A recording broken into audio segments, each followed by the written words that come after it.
All right. We live? Okay. All right. Shalom, everyone. I feel like that's like way too loud for the 8 people that are here. All right. Well, welcome to the Tuesday night Torah study. All right. Tonight we're going to be doing something a little bit different. Okay. This week there's no Torah portion scheduled on the one-year cycle that we use. Okay. So the Shabbat that would be during, right when Shavuot is, there would not normally be a Torah portion for this week. Okay, so we don't have one scheduled, but because I like to work, I guess, we're here doing a study anyway. All right, so we're going to do a study. So what we're going to do tonight is I'll probably have a little bit to say here, and then we'll open up the floor for questions. So if you're online, okay, at some point I'll let you guys know when you can start typing in your questions and we could maybe deal with some things, but I want to kind of frame it a little bit. So hopefully we'll get it a little bit framed. But anyway, okay, so we still want to go through the process like we always do, which is to take up some of the prayer needs. And so if you're here locally and have a prayer need, you can raise your hand and we'll have you come up to the mic. If you're online, you can go ahead and type one in. I guess I'll start. It'll give Manny a chance to start getting people sort of organized there on the live stream. Okay, please give the leadership in the live stream chat room your respect, okay, because they're there to be a blessing to help keep things in order, okay? All right, so first and foremost, I'm leaving very early in the morning to fly down to Florida to go get the Rebbitzin and drive her home, and then drive her crazy or whatever else after that, but at least I'll drive her home first. Anyway, so I'll be flying down there and driving back, but I'll be back late tomorrow night, so it'll be a quick one-day trip. I think I've ever done that before, just flown down to get in a car and drive back, but it seems odd, but it's what has to be done since she's there with her car. But anyway, so keep that in prayer that we don't have any issues on the road or any problems with traffic and that, because it's a good long ride. Okay, I think it's 10 hours plus, then whatever stops and eating and anything else. It's a good 12-hour trip probably. Okay, and we're not going to get started probably till 1, 2 in the afternoon because of my flight landing and then getting lunch when I first get there and then getting in the car. So we'll be getting in pretty late. Of course, the good news is that I'm a night person, so it shouldn't be too much of a problem for me, so no big deal for that. All right, of course, I'll be starting off with getting up really early to get to a plane that's leaving at 7 in the morning or 7:15, so I fully intend to sleep on the flight, and that'll work out very nicely. Okay, so that I appreciate that. Our praise, our school opened today, and it opened very nicely. So the children seemed to do very well, and everything went very smoothly, and so that was very good. And so they're going to have today and tomorrow and Thursday, and then they'll have 2 more weeks after that, and then they'll be done for the year until we come back in August. And so that will be the conclusion of our first year. So we're very excited to have gotten the academy not only to get started, but to get our first year under our belt. So very good there. Excellent. And so we'll have 1 or 2 graduating students from the senior class. I think we have that. And we'll have 3 seniors next year. So that's pretty cool. And one of them's mine. I got to get used to the idea that I have a son who's graduating high school. So anyway, fantastic. All right, so let's see, what else? We do want to pray for those that have contacted us over the last couple of days since Shabbat. Of course, there's a lot of transitioning that's going on since the pandemic, kind of hit us a couple of months ago. We should pray that people, can handle not only the physical demands of the adjustments, but as well as the psychological and emotional demands of the adjusting to things. I was out and about a little bit yesterday, and I did see, went to the mall and to pick up something with my daughter, and probably a good majority of the stores, more were closed than were open. And if they're closed now, they're probably not opening because there's no reason for them to be closed now because they've been told they could open. So you can see that the stores are handling things at various levels of their own personal decisions. Some stores, had people lined up outside and only let a few in at a time. Others were just letting people come and go as they wanted. Some people wearing masks, some people not wearing masks. I mean, a lot of different things happening.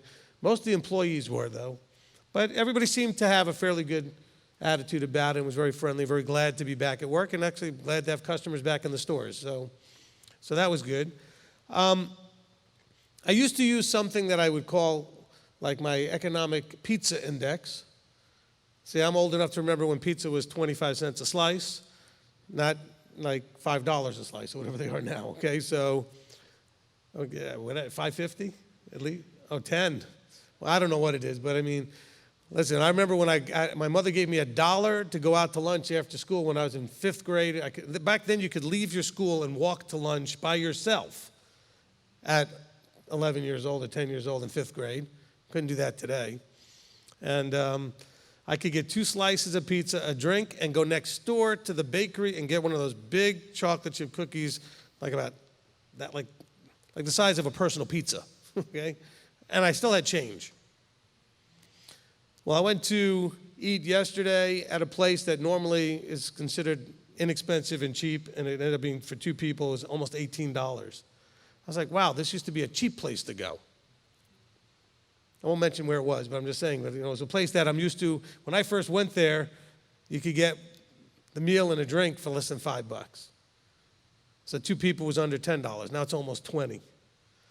And I said, wow, this used to be an inexpensive place to go. They said, yeah, and we're about to raise the prices again because we can't get enough people to come in and make any money. Because my daughter and I went, my son was working, and we went, and we were like, I think us and like 2 other tables were going, and then by the time we finished, we were the only ones in there. So I don't know how they're going to stay open. So we have to make these adjustments, and we're going to have to pray about how the Father is going to open up opportunities. What you need to do is be ready to take advantage of and to avail yourself of those opportunities as they come about. Because there will be plenty. Because while others may get paralysis by analysis as they try to figure out what to do, and they may have emotional lockdown because they're depressed or frustrated, if you're awake and ready, there will be opportunity. Positions will open up that maybe you've always wanted to go into that didn't have an opportunity because they were already taken by other people that now they're available. Because like I said, either those people have moved on or they may be frozen in the analysis paralysis and everything else that's going on emotionally. And so there are going to be opportunities. But you have to be ready, and you have to be aggressively ready to just go ahead and jump on an opportunity. We're still not sure what the world's going to look like yet. Now, there are a lot of people out there, and I guess maybe this is a good time to be talking about this, because it is our sort of midrash night on our Torah study night. There's a lot of people out there that are already trying to find ways. I know this is shocking. So please, just bear with me. I'm probably the only one who finds this. No. There are people out there that have taken full advantage of trying to call this end-time events. This is leading into end-time. I mean, everybody wants to take anything that happens and say, there it is. This is proof that there's always going to be proof. There's always going to be ways to prove these things. I love the effort that people make, like taking, let's see, COVID-19, and the C stands for this, and the O and the V and the ID, and the 19 is the, I'm like, come on, really? And did you know that Corona in the alphabet, if you add up the letters, is 666? Yeah. Which is very disturbing when I've had a few of those to drink. Who knew? That's why you add the lime. It changes the math. Okay? But I'm just saying is that whether it's blood moons, whether it's this pandemic, whether it's earthquakes or fires or famine or whatever, I mean, if you're old enough, and you don't have to be that old to be old enough, you can remember in this country when we had a drought, and almost like a famine. There was a really bad drought through the breadbasket of this country, and there was other times when there's been floodings, and other times when there's been whatever. I mean, there's just things that happen. Now, that doesn't mean that eventually these things will be end times. I'm just saying it's not a hesitation, though, for those that want to pounce on it to be all over the internet and Facebook and YouTube, providing you guys with those videos. All right, so watch them if you'd like. I watched one the other day because, like I said, I think I said it on Saturday, how people love to send me, or on Rosh Chodesh, love to send me videos from mainstream Christian guys who are showing why this is the end times and why this is all the end of everything. And he kept, of course, pushing the rapture. And I'm thinking, if that's what's happening, then you guys are all going to be raptured. Why do you even worry about this? Why is it such a big emotional thing? You kept telling everybody in your video that you're not going to be here anyway.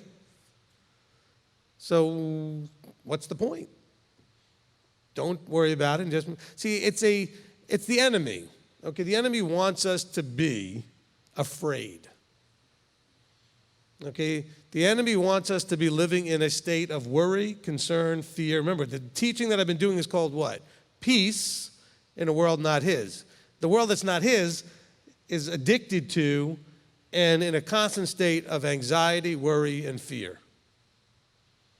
And so the more that the enemy can keep that going, the more we're going to be caught up in it, the more easy it is for him to do whatever he's trying to do to derail your progress. And that's really an important thing that I don't think I could say it enough. So during the prayer time here, it's my prayer that we are very aware of that agenda so that we don't find ourselves caught up in it. See, there's two agendas going on. The Father's agenda is to get you into a state of emunah, shalom. Okay, full faith, trust, belief, and peace. The enemy's got the opposite agenda. So that you're in panic, worry, you don't trust anybody or anything, you're insecure, you're afraid. It's the battle that goes from the very beginning of the book. You see this like all the way to Genesis. I mean, it's nothing new. So we shouldn't be surprised by it.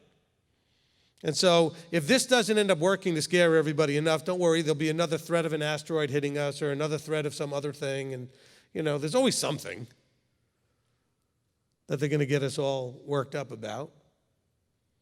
And if that doesn't kill us, obviously, then the newest technology will, or they're going to do whatever. I mean, look, I want to say something again that I've said 1,000 times.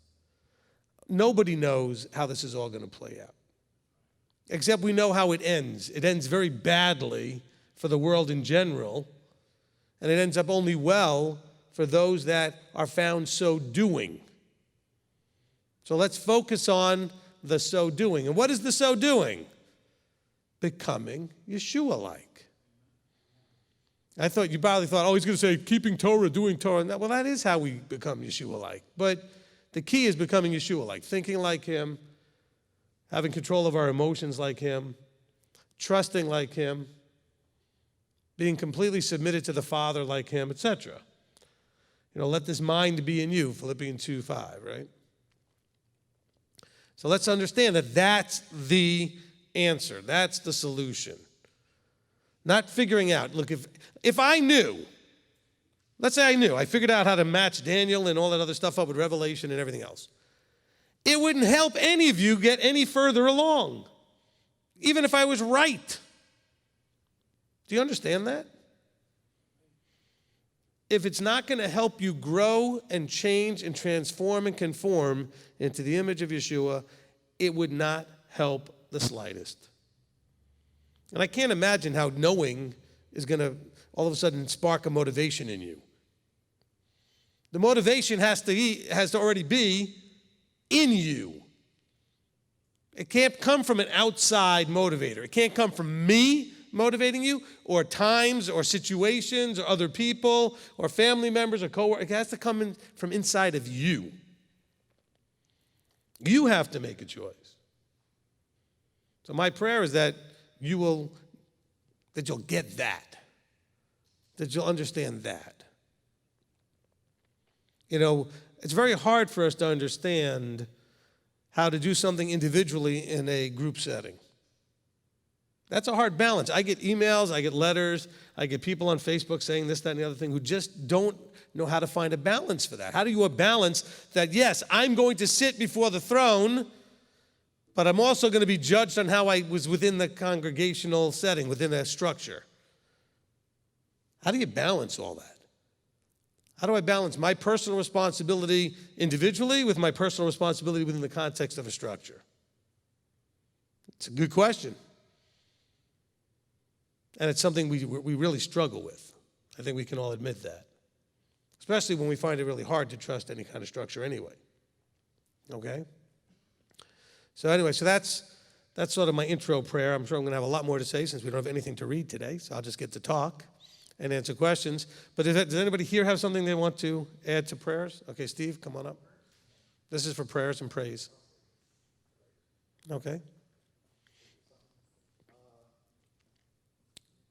Okay, just prayer because for me, this COVID-19, at this point in time, my business is exploding. I actually have too much work. So I was able to qualify for SBA thing, so now I want to see I can properly manage what I was given so I can grow my business rather than reduce. Amen. Amen. Hey, let me use Steve as an example just for this point, okay? He wanted to move here, okay, last year. And when he wanted to move here, one of his concerns was, I've got such a well-established business, and I'll have to take, and it's his personal, contractor type business. How do I just go from this abundance of work I have to starting from zero in Cleveland, Tennessee? And within very short order, you hear him saying he's got too much work. Because he just came and he trusted. And he had enough work while it was first getting going that it kept him going until he started getting too much work. Because some of you are thinking, well, but I can't let go of this here to go over there. And I'm not saying everybody has to move here. But whatever it is in your life, you have to let go of something in order to grab something new. You got to release something to move forward. And so a lot of you are struggling to let go so that you can go forward. And so in order to come here in the way he wanted to, he had to let go of some stuff. He's still getting calls from Illinois if he needed to go back and get work. Well, because you did well there, and you had a good reputation, and the people knew who you were there, so you had referrals. But, to take that kind of business, it took him years to develop, and then start basically from scratch here where nobody knew him. But he trusted Father would provide. And he came in with trust and with confidence, And that's the way that it has to be for all of us. But the idea is that, can you recognize that you're going to have to, at some point, take the proverbial leap of faith? In other words, step out in faith, not really knowing what the next step is going to look like so much. Remember, the light of the word that we read in Psalm 119 is a lamp. It doesn't shine very far. You can see a little bit, but you can't see really all the way through. I mean, he had maybe confidence and hope that he'd be to a point fairly quickly like he is now where he has too much work. But you couldn't see that the minute he got here. Now, he had enough business experience to know how to go about getting on the different lists and putting his name out there where people could find out about him. But still, business takes time to develop. But he had to step out on faith. Some of you have jobs that you just won't let go of that are still kind of pushing you for working on holy days, working on Sabbaths and stuff, but you're afraid to step out and get a new job, or you're afraid, whatever it is that you're afraid of. And all you're doing is telling the Father that you don't think he can handle it. I mean, you already know you can't handle it. I don't know why. He both thinks that not only can he knows he can handle it, and he also knows you can handle it. But you don't want to believe him. Because you don't think you can handle it, and you don't think he can handle it. By the way, you don't trust him. It's like when David had to step out on Goliath, and all the people were afraid, and he's like, what's the problem? Or when the 10 were afraid, but the 2 saw in the spying out of the land. The 10 were afraid. And Caleb was like, what's the problem? Yahweh said, let's go, let's go. Surely it's a land that's just amazing. It's flowing with milk and honey. Look at the size of the grapes. And yeah, there's a lot of walls and people, and so what? See, what are you focusing on? You're focusing on the kingdom and all of its righteousness. And like we saw, we did that as a really important part of this teaching on peace. I think it was about part 4. Marty was working on that. You guys are still busy worrying about all these things. And he says, no, seek first the kingdom and his righteousness. All the things you're worried about will be added to you. Stop worrying.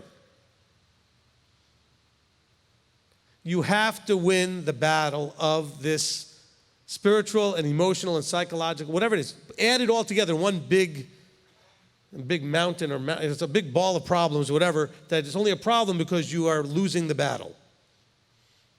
Not the real battle, the battle that's inside. You can win the battle inside, the outside stuff will work itself out just fine.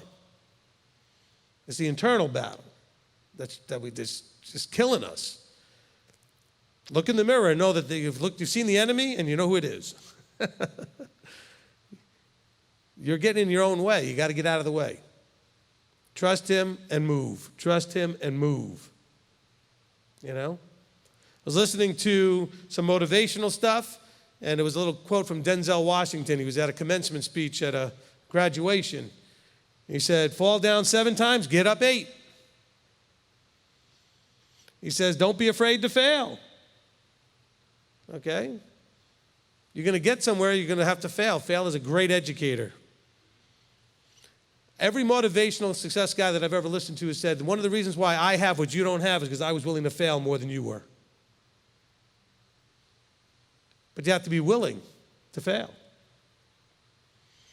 My son was playing a video game, he was really little, and then he couldn't get to a certain level, so he goes to give it to me. Now bear in mind, I played that game 0, and he played it for 1,000,000 hours. I'm exaggerating, okay? But at 6, 7 years old, he just assumed that Daddy can do everything, so he handed me the game and said, Daddy, I'm stuck at this level, can you beat it for me? I said, I don't even know what the object is of the game. I didn't know the game. It was just some little Game Boy thing that he had, and I didn't know what, I said, yeah, I don't even know how to play the game. But he was good at it, and the reason he was good at it is because he played, lose, and each time he lost, he learned something. The reason I'm not good at those games is that I'm not willing to pay that price that often to spend that kind of time to get good at that. However, I'm very willing to pay that price and lose and fail and other things to get good at them. But what are you willing to fail at over and over again till you can get good at it? Because you should, remember, each time you fail, you should learn something. Then you really didn't fail. It's a great educator. Because that's the important thing. All right, anybody else here have a prayer? Rabbi Tom? You can come on up.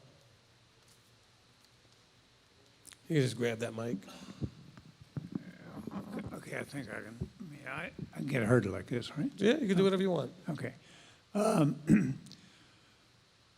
short while ago, you gave a teaching on forgiveness, and I have something came about. I just have to share with everyone. I was in a very bad situation with Joanne's sister, and it got so bad that at their mother's funeral, she wouldn't even speak to us. This was maybe 20-some years ago. And at their sister's funeral, I didn't go, Joanne did. She wouldn't speak to Joanne. And you gave that sermon on forgiveness, and I was thinking, this has to be resolved. So I prayed about it.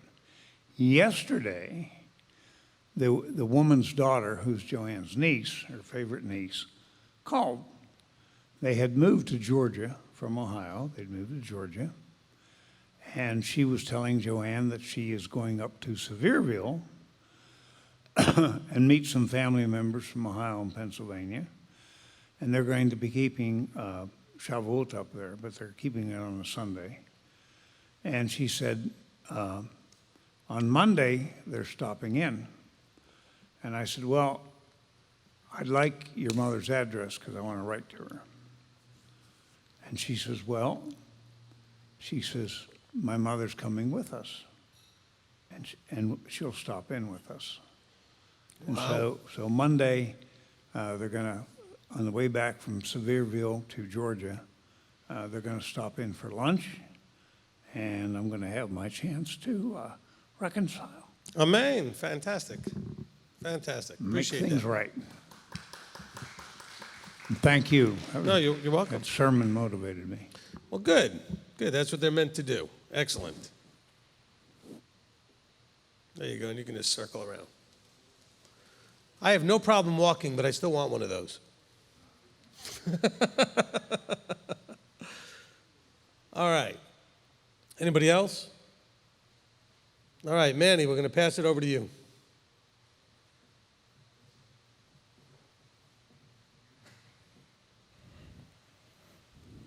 Test. All right, there I am. Okay, Brian says it's almost 3 a.m. where he is. He just wants prayer for himself. He's under some attacks and struggling in the process of destroying covenants. Not sure what that means. Shirley, prayers for shalom and wisdom for all. Prayers for employment and recent college graduate.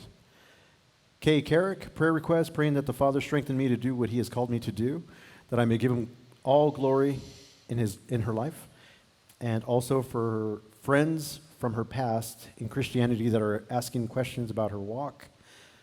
She's praying for them that they find truth and that their eyes be opened, and also for her husband that his eyes continue to open. Okay, hold on. Kay, just, I can never remember the time zone differences between here and there and all the different, just call, all right? Use WhatsApp, just give me a call, tomorrow or the next day, whatever. I'm going to be flying tomorrow, but then I'll be driving all the way back. So just take random shots at me, and if I have time, we can talk. I know she's been trying to get counsel for a long time. I remember you talked about her. Every time I think about it, I never can remember what time it is there, and it's just too hard to get that all worked out. So anyway, I just want to encourage her, just take a few shots until you get me. It'll work. Okay? Don't give up. Don't give up. Don't give up. Just go ahead and give it a shot. Worst comes to worst, I'll tell you to call me back or something.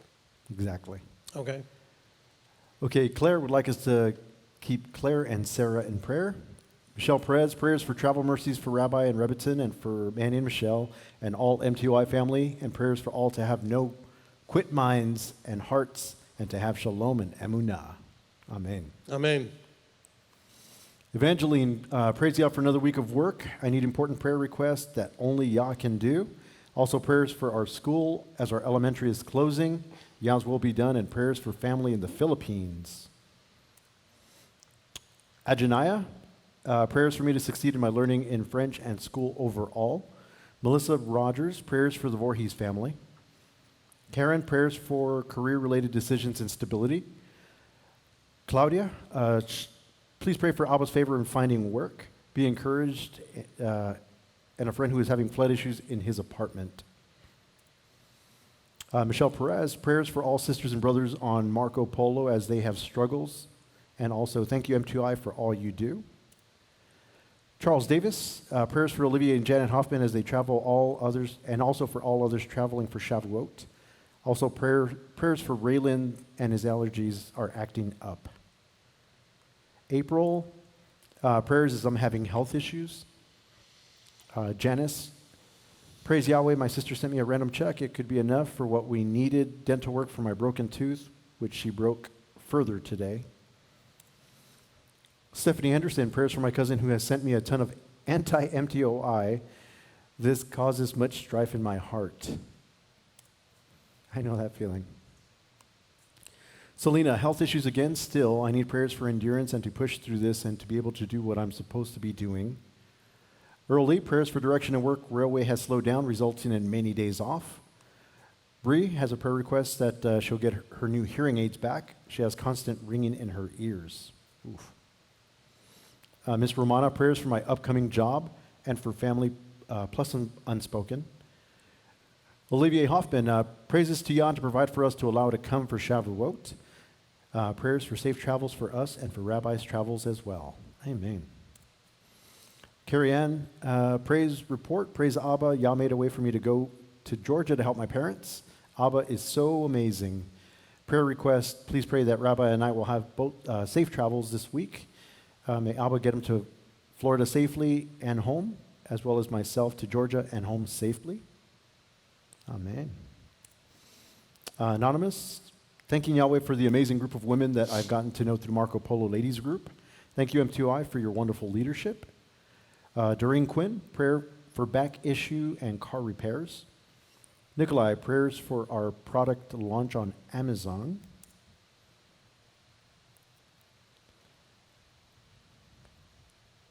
Let's see, switching over here. Carrie Ann again, prayer request, prayer for all those who have lost someone lately. May Abba bring them comfort and shalom, and prayer for all the needs within the body. Amen.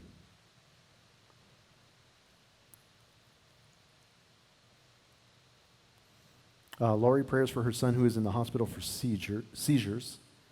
Arthur and Linda, prayers for Arthur's cousin Rosalind. She fractured a disc in her lower back and has lymphatic cancer, and strength for us as we look after her now.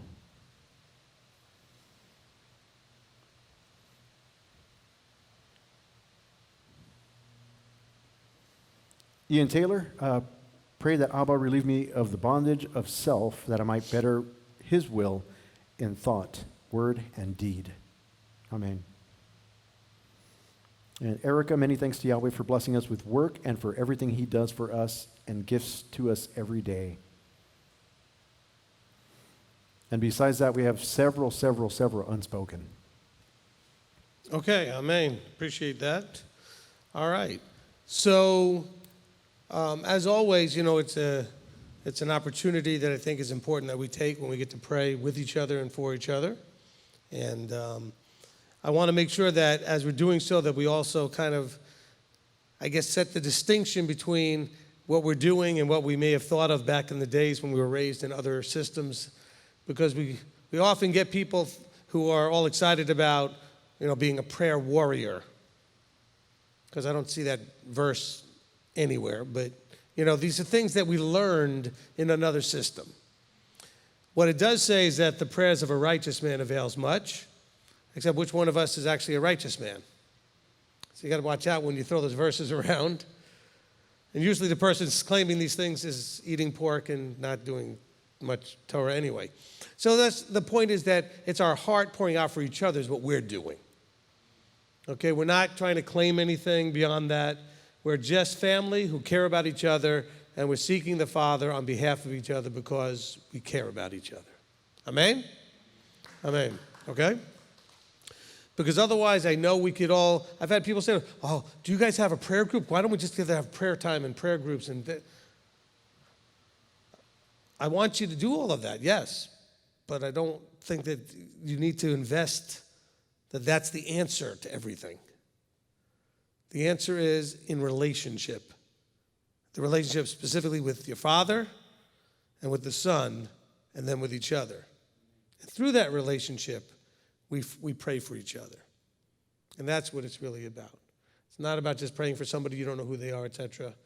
But we pray with people who are praying for other people, because a lot of those requests were for other people, family members and things like that. As we know their heart for those relationships.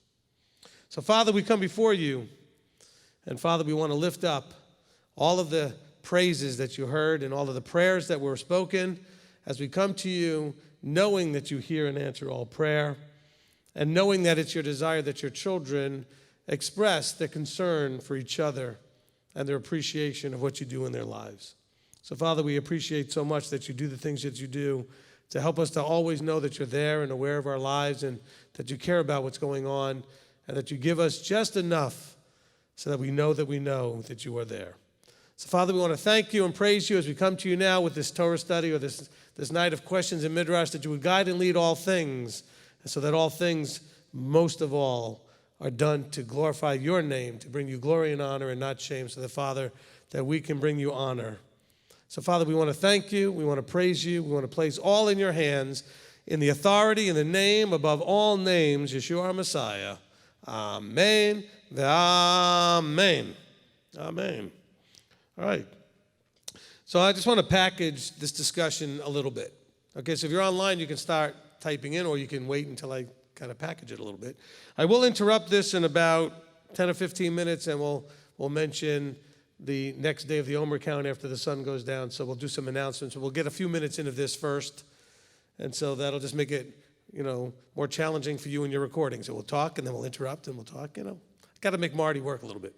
And so, okay, so what I want to make sure that we're doing here is I don't want you to give into your craving and your desire just to know. I want you to be seeking that which you can apply. Okay, I've had, and Manny's gotten to hear me a few times on the phone, and I've answered the way I answer questions. There's a lot of information out there. I've put a lot of information out there. I mean, I looked on YouTube the other day, there's 1,500 videos or something, 1,800 videos. That's a lot of information. Now, of course, maybe a third of that is complete teachings, and the rest of it's breakdowns and pieces from teachings, whatever. But still, that's a lot of information. But what is important is whether or not the information is useful and applied. So I'd like the questions, if we can kind of direct it, to be questions about application. Understanding for doing, okay? Not just understanding because I've always wanted to know. I mean, there's a lot of things I still have always wanted to know. But they're not things that I need to know in order to do, okay? You know, we talk about the teachings are designed for 4 things, right? First is that you would understand the material so that you can, secondly, what? Do it. And then third, so you can defend it. And then lastly, so you can teach it. But it's still always going to be about things that you need to apply in your growing, transforming, and conforming into a Yeshua-like image. All right? Because I know it's going to be hard. Everybody wants to throw in what they want to throw in, etc. Manny will try to filter them a little bit. Don't be offended if it still gets past him and I say, well, I'm sorry, but that's just not where we're going today. And it's not necessarily because I don't know the answer, although it certainly could be, because what's the word I'm looking for? I don't seek after him for those things that are not applicable. In other words, I think that it's fascinating how the temple worked, but understanding all the details of every offering is not applicable to me today because there's no place to do it and we wouldn't be doing it because there's no, you know what I'm saying? So I'm not going to overly worry about that. Now, yes, there are things we can look at, metaphors and hints and things with a lot of what doesn't get applied today, but let's worry about first the things for him to say, well done, means that you must have been doing. So let's ask questions about what we do and what we don't do, or how to do, or when to do, or even why to do would be fine as long as it's about the doing. Because he gave you life in order to do. Yeshua said, my Father works, so do I. So should we. So let's just keep it to that, okay? So hopefully that packages it now. And so also as part of packaging, to give a little bit more time for those typing in, we are about to get to Shavuot, just a couple of days. And I want you to think of 2 kind of groups in their mindset approaching Shavuot. You have the Exodus out of Egypt, approaching Mount Sinai. You have a bunch of people that were very much approaching an unknown. They had no idea what was going to happen there. And so they had lots of fears and excitements and concerns and all. I mean, it was just whatever you do with an unknown. They didn't know where they were going. They didn't know what the Creator. I mean, they saw this powerful being destroy what they thought of as the greatest nation in the universe at that point. You know, Egypt was destroyed, and now he's taking us where and to do what with us and what's the. They had all these questions. So they headed to an unknown. And then you see the group gathered together in Jerusalem on Acts chapter 2, on Pentecost, on Shavuot. And they didn't have so much an unknown. What they were preparing for was something new. They already had a known. They've been doing this for years, and they kind of were rehearsing things for years. And, you know, they were got in a habit of this is where they go and they show up, and it's, you know, one of the 3 pilgrimage feasts, and it's part of the series of feasts throughout the year. And so they showed up like they were supposed to. But they were there to receive something new. And a lot of you are thinking, oh, he's talking about the Holy Spirit. No, I'm not.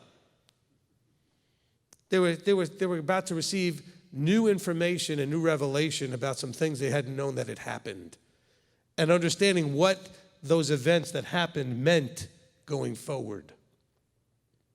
So they were there to get some information that was going to change the way they saw everything.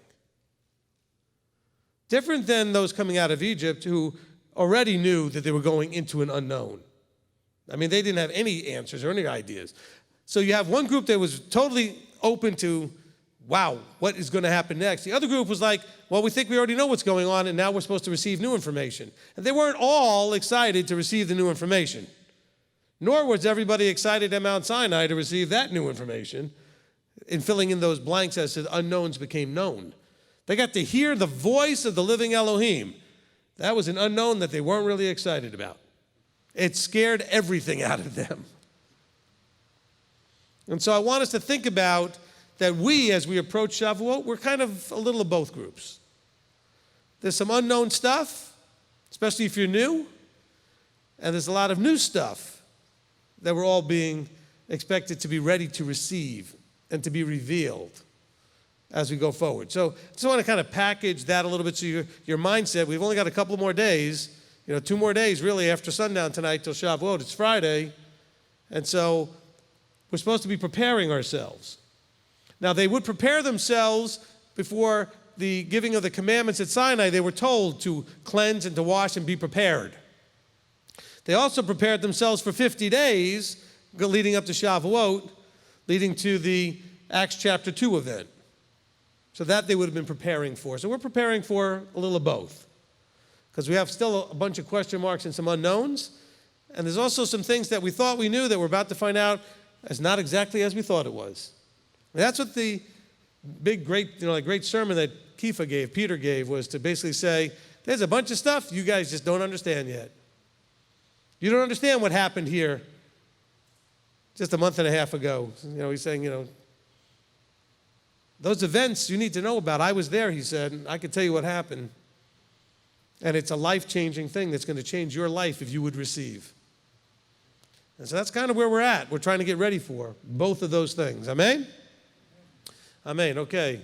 So if you have a question here, you can raise your hands. And if you're online, go ahead and type it in, and Manny will take care of that. Steve, come on up. It's all right. He's like smiling because he usually goes first. You can fix that mic. It got tilted down. There you go. All right. This was connected off what you talked earlier and gives you a chance to introduce your cup. About putting Abba in a box. It says we don't, or we can or don't choose to grow because we don't like the circumstances in which we are given to change. So we sit without change or growth because we refuse to do, because it tells, what did I write? I don't know because it's basically not the circumstances we want to make the change in, so we just sit and do nothing. So Amen. Amen. Okay, look. So, first of all, I always appreciate that others who may struggle to read Steve's handwriting, that he struggles just as badly in reading his own handwriting. He's like, what did I write there? Whoops. I lost my pen here. Did you get that on the camera? All right. So, and he mentioned my mug. I went and had a mug. I just thought I'd try and see what I could do as far as trying to use those print-on-demand services. And so I had a cup made that says, I don't know if you can get in on that. I'll give you a shot at it. It says, it's your life. Own it, fix it, move on, repeat as needed. Enjoy the journey. They're not available for sale, by the way. This is the only one. I did not get that completely figured out how to get that somewhere where we could sell it, but at least I got one for myself. And so we'll just show that. But anyway, but that's part of what Steve was talking about. Can you accept and own where you're at, but be willing now to move and change as needed? Okay, own it, adjust, move on, repeat. I mean, it's kind of the, I know I said own it, fix it, release it, put whatever words you want on it. I didn't put release it on there only because to an average person looking at that who never heard me teach it, they would understand release what? They understand move on. Own it, fix it, and move on. Okay? And that's kind of what you need to do with your life. Own it, fix it, move on. Because they'll say, oh, well, I'm not supposed to own my life. It was bought and paid for. Yes. And I've often told you, you can't give your life to him till your life is your life. You already have a bunch of other entities, and by entities I mean mother, father, sister, brother, co-workers, friends, who are already pushing and shoving and manipulating you all over the place, that you don't have control over your life. I had a conversation with somebody Now, if you think this is you, it is, but you and 15 other people that I spoke to already this week, okay? So don't think that I'm outing you.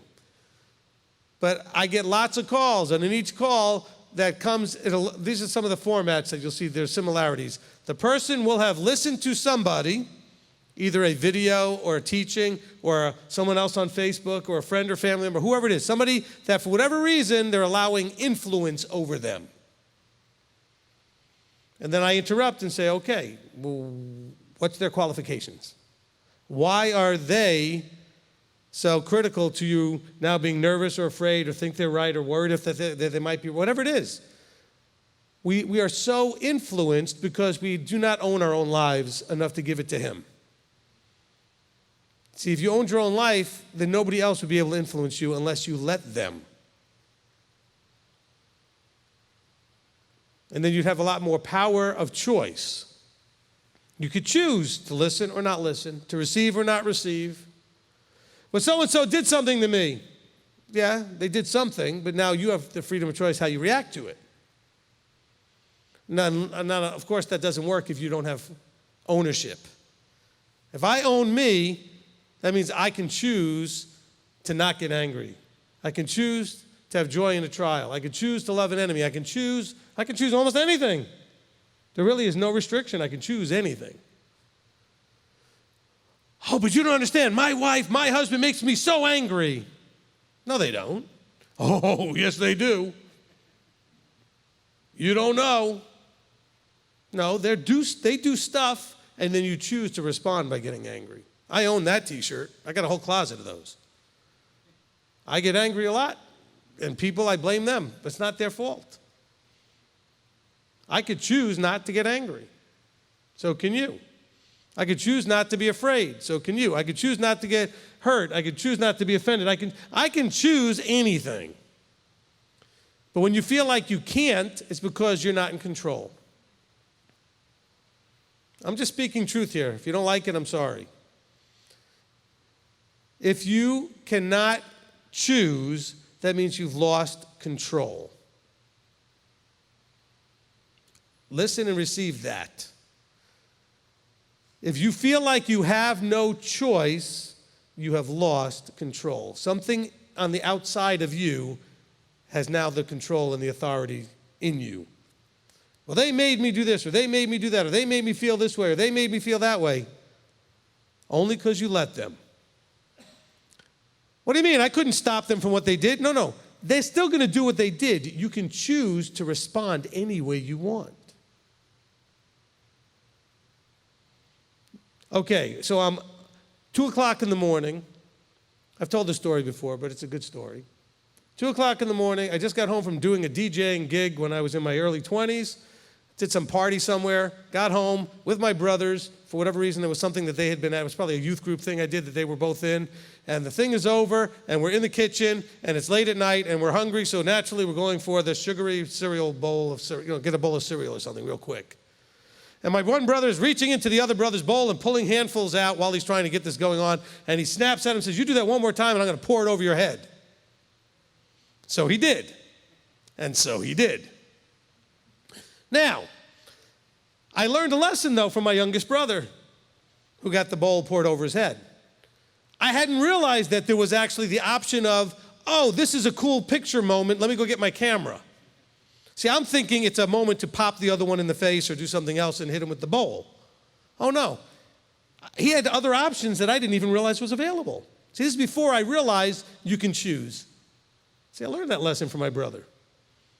Brother number 2 poured bowl over brother number 3's head, and I thought there was very limited options what to do next. Because if it was done to me, I know what I would have done at 20 years old or whatever. But brother number 3 thought, oh, I got to get this on film. He's dripping milk. He's got cereal on his head. This is all over the floor. Naturally, the idea is to get your camera out. But what's the lesson? The lesson was there were choices, even ones that none of you probably would have thought of. If you're going to give your life to him, you have to have it first. You can't submit what you don't have. You know, I've taught in the past, if whatever happened in your sphere of awareness, we'll call it, right? You saw it, you heard it, or it actually happened to you, and it hurt your feelings or offended you, all that it proves is you weren't mature enough to handle it. Now that's hard because I think almost all of us have that problem. If you don't, then you're way more advanced than I am, okay? Because generally speaking, stuff happens, especially when it happens and it feels like it's directed right at you. It's hard not to take it personally. But if you took it personally and you were offended, because you see, it says that those that love his word are not easily offended. That's Psalm 119. We're going to get to that verse tonight, actually, when I do the little broadcast that I do. Because I believe it's like verse 165 from Psalm 119. Okay? I look over at Rabbi Tom, he likes to quote that verse. That's why I know. Anyway, so that was a nice little mini sermon for no reason. But go ahead. I'm hoping it was a reason for somebody. Somebody needs to hear that. Okay? All right. Is there anybody else here to go?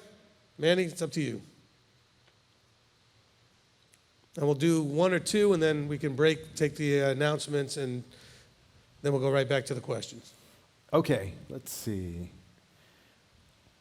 Surprisingly, I don't have as many as I thought I would. So I'll start here. Lauren DeHaven, he has a question. I'm hoping you can decipher it a little bit better than me. Where does it tell us in the Torah not to eat the fat? Am I right in assuming that it was just the fat that was sacrificed? Okay, so it's specifically of the sacrifice, okay, and it also talks about almost everything that it talks about, sometimes in two completely different ways, depending on the context of where things are at. So at one place it tells you not to eat the fat, in another place it says that the fat thereof, etc., was for the Levites or whoever. So at one point it could be talking about the fat meaning the choicest, and the other time it's literally talking about the gristle or the fat that was around the organs or around the part of the animal that was, that you see in when you have meat, you have fat and you have the meat, right? So it could have been the fat of the land it talks about, which is the choicest part of the land. So it really depends on the context, okay, of how that phrase is used. But we're not told that it is wrong to eat fat as part of when you're eating. Those are specifically during the Levitical sacrifice instructions that those things were given. Okay? All right. And if you're a good Jewish boy raised in a good Jewish home, you had something called grieben, which is fried chicken fat. That'll clog your arteries almost instantaneously, but so good. Very salty and just basically fried chicken fat. Wow. Yeah, it is gross, isn't it? Well, what did I know as a kid? It just was put in front of me. I tasted it. It tasted good. Grossly delicious. It's like those of you that when you get your chicken and you get and you're eating the skin and they got the part that's all it's all nicely fried. That's the best part, right? That's because it's exactly what you're getting with the chicken fat. But go ahead. Okay, Michelle has a question. When we are approached by others that try to give something from their belief system, like prayer or cloth in a Ziploc bag, or when they are persistent, I guess she's asking, what do we do, or how do we communicate with them? There are people very pushy in their religious stances and don't take no for an answer. I'm trying to process the struggle with, what do you mean don't take no for an answer? Okay? There's always a process of steps that eventually get to no is the answer. First of all, you want to try it for as long as you can, make sure that you do it with calmness and politeness, saying, I appreciate whatever it is you're trying to do. I know it makes sense to you, but I'm not really interested. Thank you, but no thanks. Okay, so start off with a thanks, but no thanks. Now, if they persist, at some point you have to say, look, I've tried to be polite. I really am not interested in this. If you're going to continue to persist, then that's going to affect our relationship. I'm going to have to cut that off if you're going to continue to persist. Because now you're not respecting my wishes, which means that we don't. See, let me finish the sentence, which means that we don't have the relationship that you might think we have. Because sometimes I think faster than the words are coming out. I want to not interrupt myself too much. What I want you to really understand and really get is that life is going to give you experiences that are going to expose the relationship that you have versus what you thought you had. I'll say that again. Life is going to allow you to go through experiences that are going to expose the level of relationship you have versus what you thought you had. I've got husbands and wives. They come into this walk not together. One comes in, the other one does not. One of the fruit of that's going to be almost immediately? It's going to be an exposure of the level of relationship. Well, she didn't used to treat me. Well, because there wasn't anything to expose that, but that was there. It just didn't have an opportunity to get exposed. And so don't blame the walk. It is not impossible or even necessarily challenging if the other person is willing to have a very good relationship with somebody who doesn't walk this out. If both participants are willing to have a good relationship, it's very easy to do. It just takes mutual respect. And so what you're finding out is that the person did not respect you as much as you thought they did. And so it's exposing something that was already there. See, they want you to believe that it, meaning your choices to be covenanted and Torah observant, is causing the problem. No. It's exposing an underlying problem.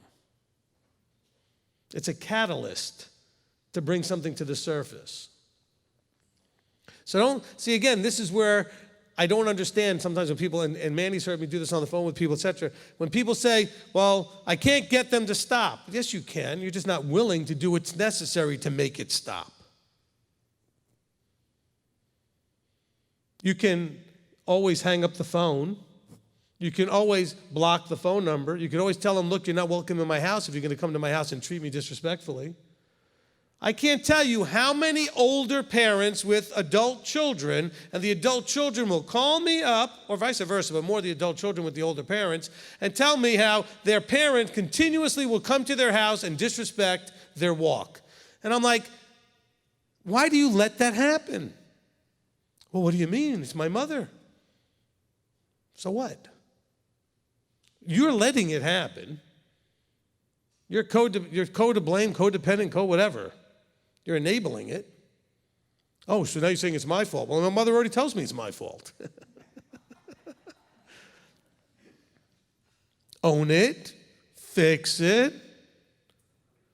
Look, there's a reason Yeshua said, who is my mother? Who is my brothers?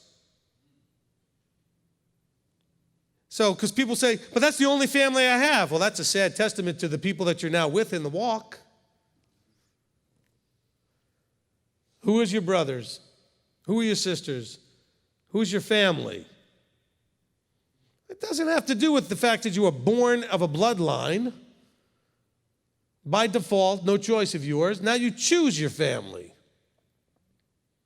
That's hard. But you don't understand. Oh. I don't think there's anything more exhausting to me than hearing that phrase. But you don't understand. I do understand. Especially because I've heard that phrase, 57 times a week for 20 years. Okay, I understand. There's almost no unique situation that I haven't heard already. What I'm hearing, though, is that you're not strong enough to make the stand respectfully that needs to be made. But respectfully. And just say, no. Okay? I had a conversation with one of my parents the other day, and at some point it went sideways, and then the parent said to me, do you still want to talk? And I said, not particularly. I didn't at that point. So they hung up.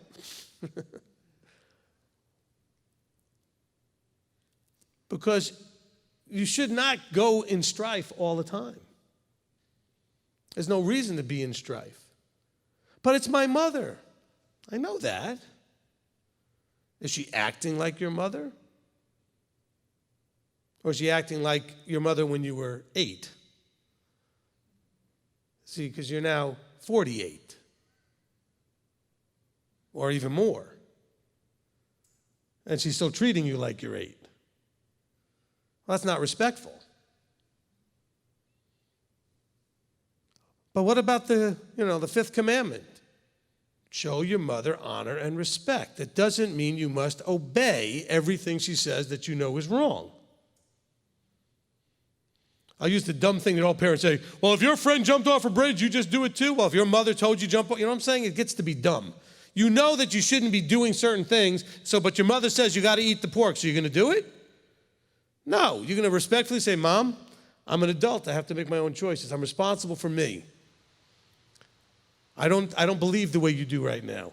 I love you. I want a relationship with you, but I'm not going to cross these boundaries. If you can't respect that, then we're going to have to set up our own boundaries.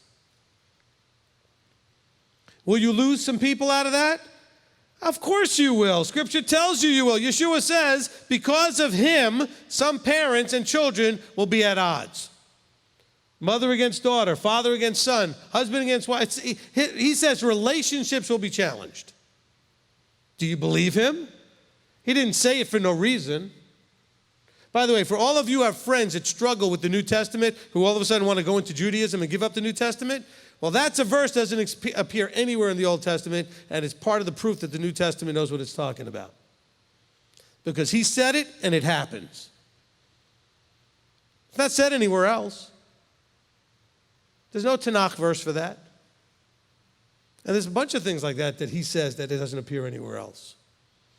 And when you see it play out exactly like he said, that strengthens the argument for the Brit. And so, but why are you surprised?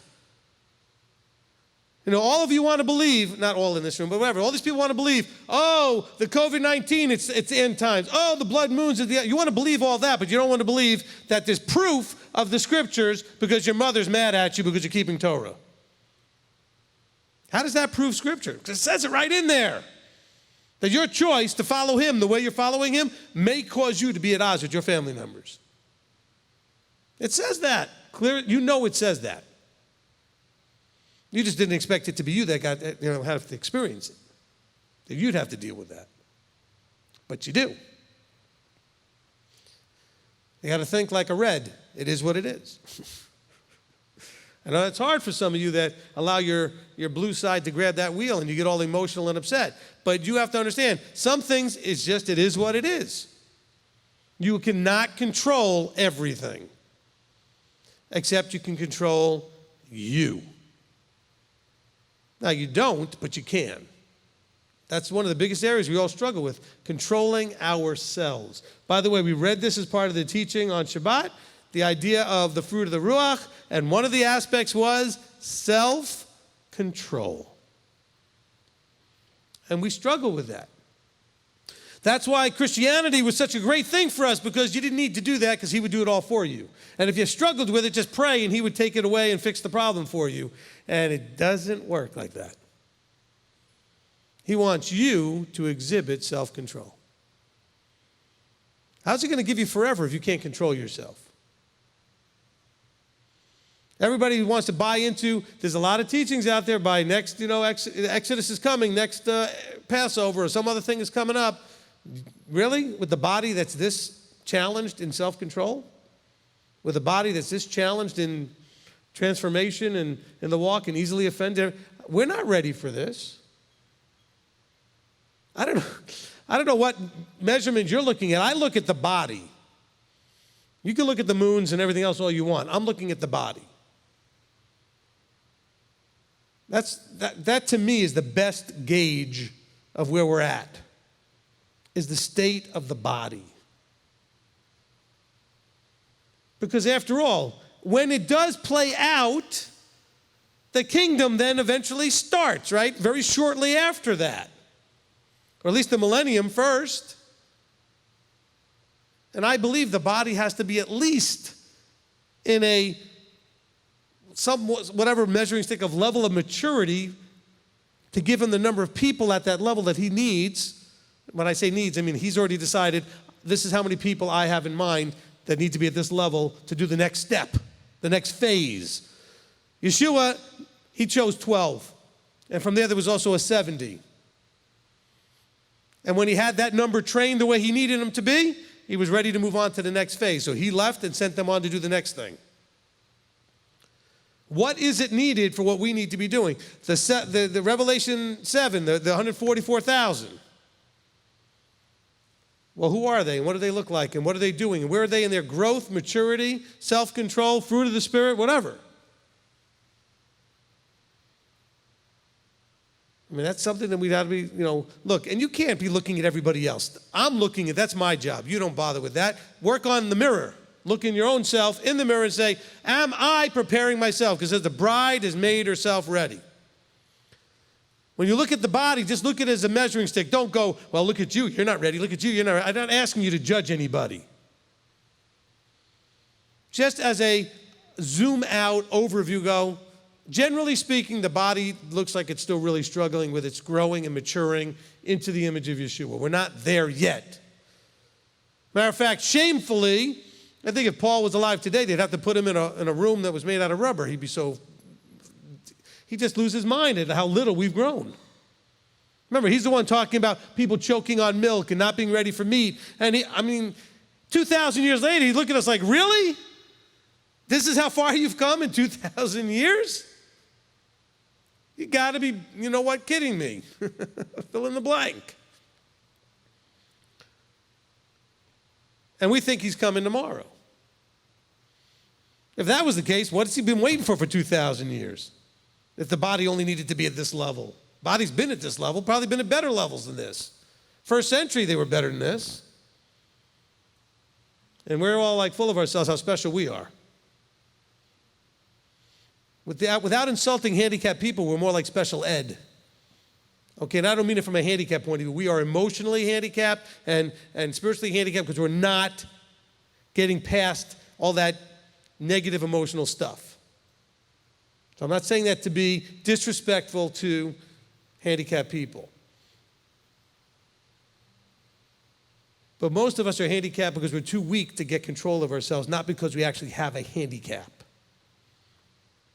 You aren't born, most of you, with a handicap in this area. You've chosen through buying into what society has put on you, through what the church system has put on you, you've bought into the lie that you cannot control this, you can't control yourself, it's all from outside.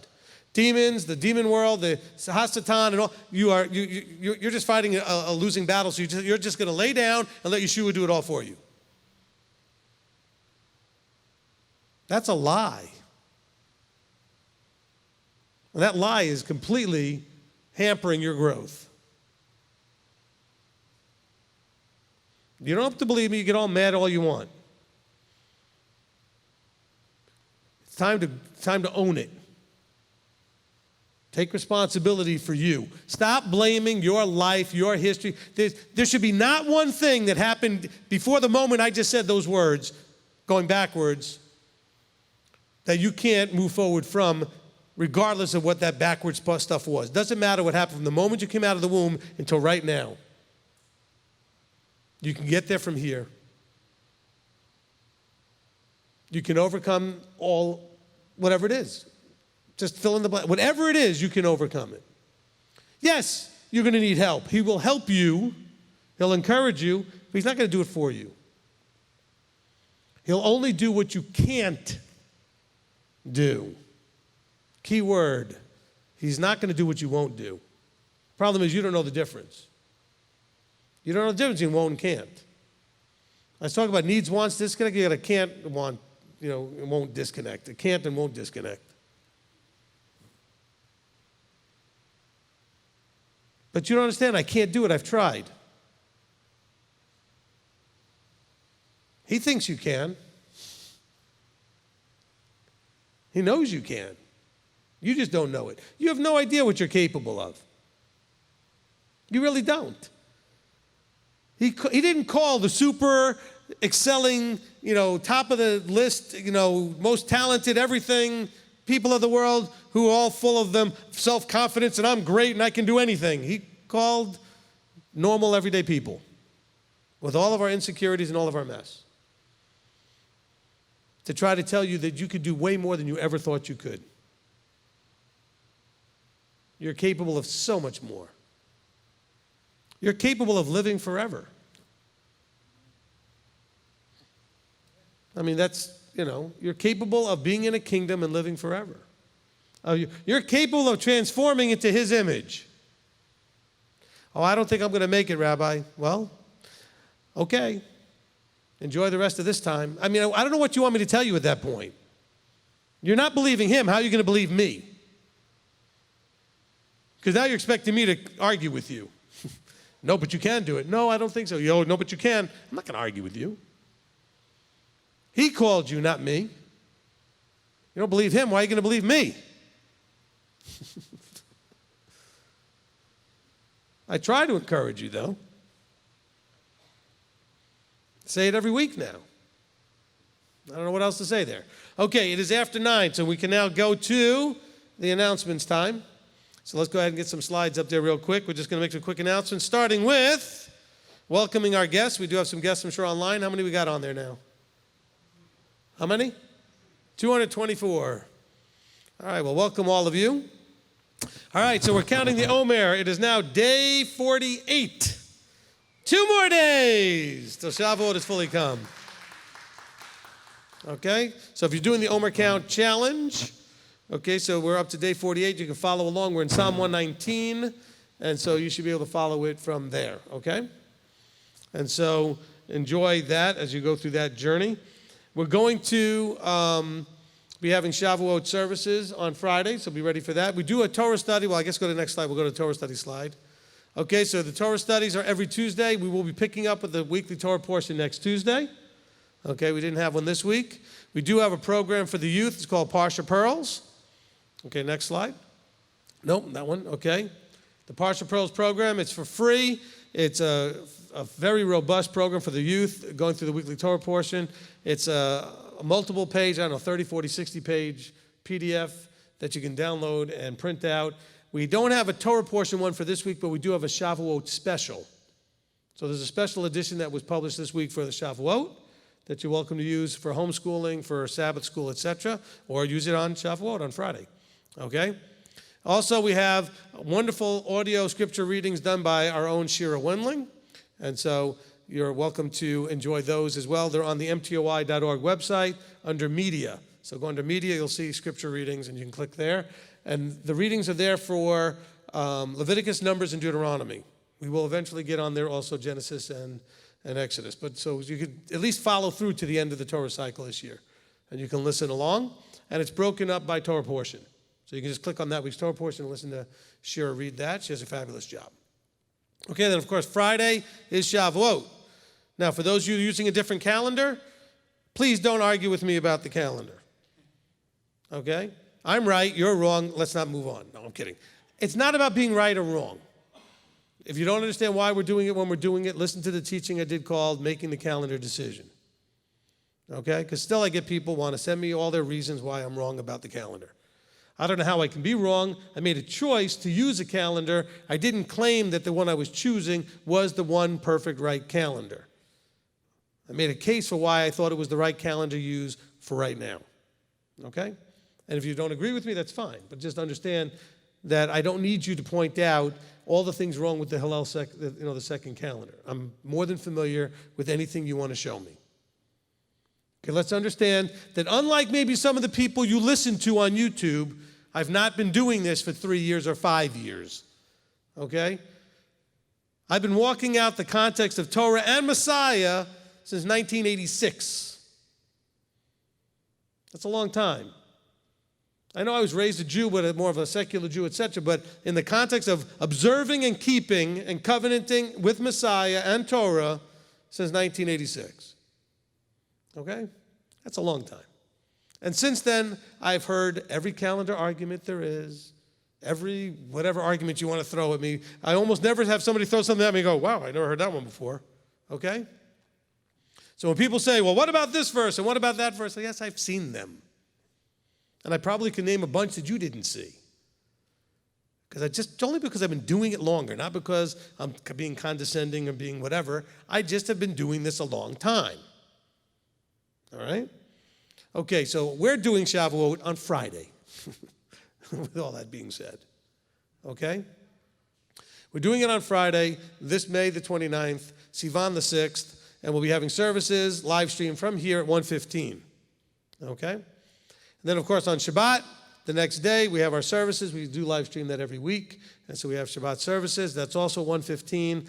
And then on Sunday, June 7th, we're going to have our leadership meetings, leadership council. We have South Africa at 10 a.m. and then the full leadership at noon. Okay? And the reason we do the South Africa one first is because there's a 6-hour time difference. It's just easier for some of them to all get together. Plus, it gives me a time to give them much more just focused attention on the things they're dealing with there. And then most of them do come, or a lot of them anyway, do come to the full meeting 2 hours later. Okay? So just so you know, we have that. And I think that's going to cover it for my announcements. Okay, so let's go ahead and get back now to the comments and questions. So, Manny, ready for the next one? All right. And I did want to add a little something to that thing. Michelle, the person that asked the question initially, didn't add that it was our Amazon delivery guy that wouldn't take no for an answer. It was the what? The Amazon delivery guy. Oh, okay. So I giggled at that. Next one is J. David White wants to know, he says, our home group waves bread on Shavuot, Leviticus So 20. wait. So I'm trying to think. So the Amazon delivery guy, I'm assuming then was trying to come on a Saturday or some other thing, or trying to figure out what might have been an Amazon delivery guy, but He was just dropping stuff off. I don't know the details to it. see, if Amazon wants to deliver to my house on Saturday and I don't have any control over it, I don't have a problem because I'm not there. No, I think he was trying to push whatever he was pushing, Oh, his some Christian religion stuff? or whatever. Yeah. Then you say to him, your job is to deliver Amazon products. I didn't order a preacher. I didn't order any tracts. Okay, I ordered whatever just was in that box. Listen, I got to tell you, this is a problem. I remember, now you guys all know, if you know me, you know I like to go on cruises. That's like one of those, I like to go on a boat as a vacation. So one of the first times I went with my wife on a cruise, we flew into Orlando and got on a shuttle bus that took you right to the boat, which was at Port Canaveral. And this is many years ago. And wouldn't you know it, the guy driving the bus who had us captive for like an hour plus from Orlando to Port Canaveral decided it was a Sunday morning, he was going to preach at us. So when I realized after about 6 or 8 minutes of this that it wasn't about to stop anytime soon, I stood up and I said, excuse me, sir, not here for that. Drive the bus. Okay? Which got applause from half the bus. Okay? I said it as nice as I could, but there was enough tone in my voice that I was clearly not happy with his needing to impose himself. Okay? All of us paid money for you to drive us to Port Canaveral in silence. Okay? And so some of you who know me can imagine how that probably went, but I'm much kinder and gentler now, I promise. Well, my wife is sitting there going, oh no, here he goes. I said, no, I'm just going to tell him. Now, if he had argued, it would have been a problem, but he didn't. He stopped. I tried to be nice. I'd say, look, I appreciate, but you know what? We're not here for your sermon or to be witness to or whatever you think you're doing. Okay? That person could lose their job. Same with your Amazon person. Okay? Because a customer that calls to complain about you doing your job because you're doing something that you shouldn't be doing, like preaching, that could be a problem for them. So don't be shy about that, but be respectful, be polite, because remember, you're still representing the Most High. But you can tell somebody, I'm not interested, in a respectful way. By the way, that doesn't mean they're going to receive it in a respectful way, but you can at least make sure that you delivered it that way. Okay? All right, so anyway. And preferably tell them that after you get your package, right? No, this is at the beginning of the bus ride, but yeah. J. David White wants to know, our home group waves bread on Shavuot. As Leviticus 23 says, the priest waves the bread. Are we doing something that we shouldn't do because we are taking the role given for the priest? One more time from the beginning of that? Our home group waves bread on Shavuot, as waves Leviticus bread. 23 says. Okay.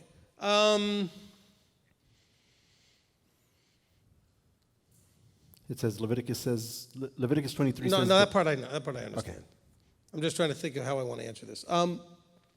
Look, there's a lot of things that people have given me grief about, that we did this or don't do that or whatever. And you have to understand that, when we are rehearsing certain things or doing certain things by tradition to continue to kind of remember certain things, that unless it tells you that you can't or that you shouldn't, it's okay to rehearse it. However, realizing that in order to do it right, it would have had to been the right one, the priest doing these things. And not just any priest, a Levitical priest. And with a lot of the things, not just any Levitical priest, but a Kohen, a son of Aaron. And so, we do not do those wave offerings. We do not do any sacrifices. We don't do any of those things because we are not the right people to be doing them. Okay? Now, that being said, there's a debate that's gone on within our leadership over the years.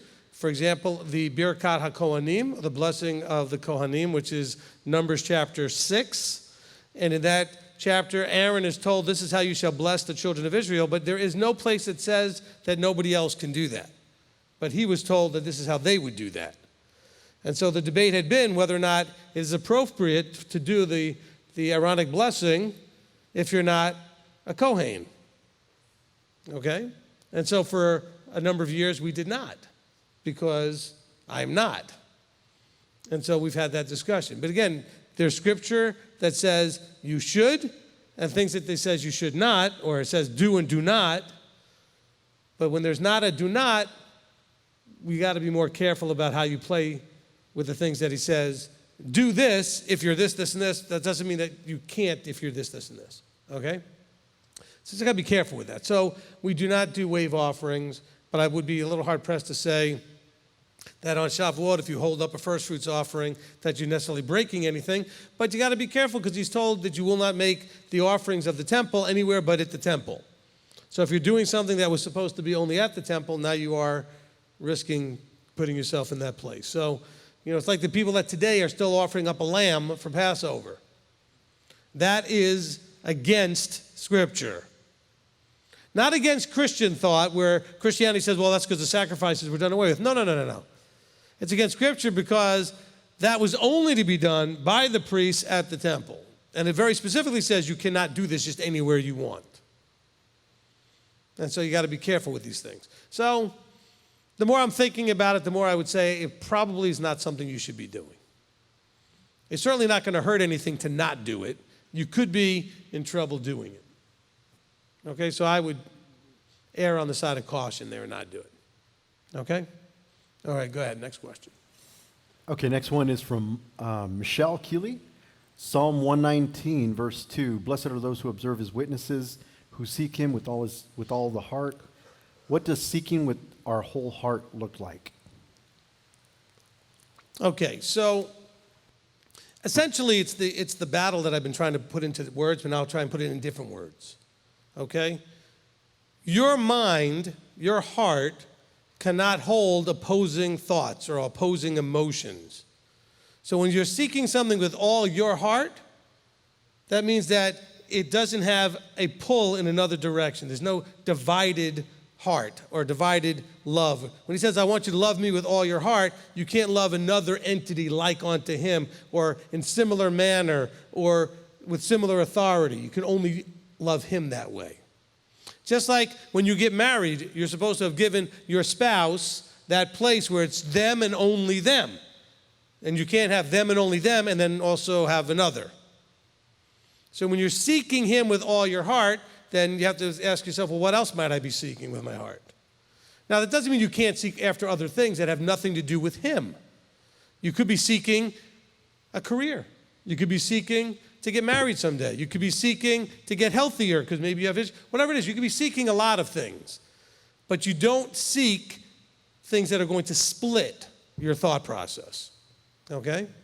It's like a person saying, well, I want to become a doctor, and I want to become a lawyer, and I want to become a rocket scientist. Well, I mean, you can't go and do 5 careers at the same time. You're going to become very well split. It's not going to be easy to do. If you do them one at a time, that'd be different.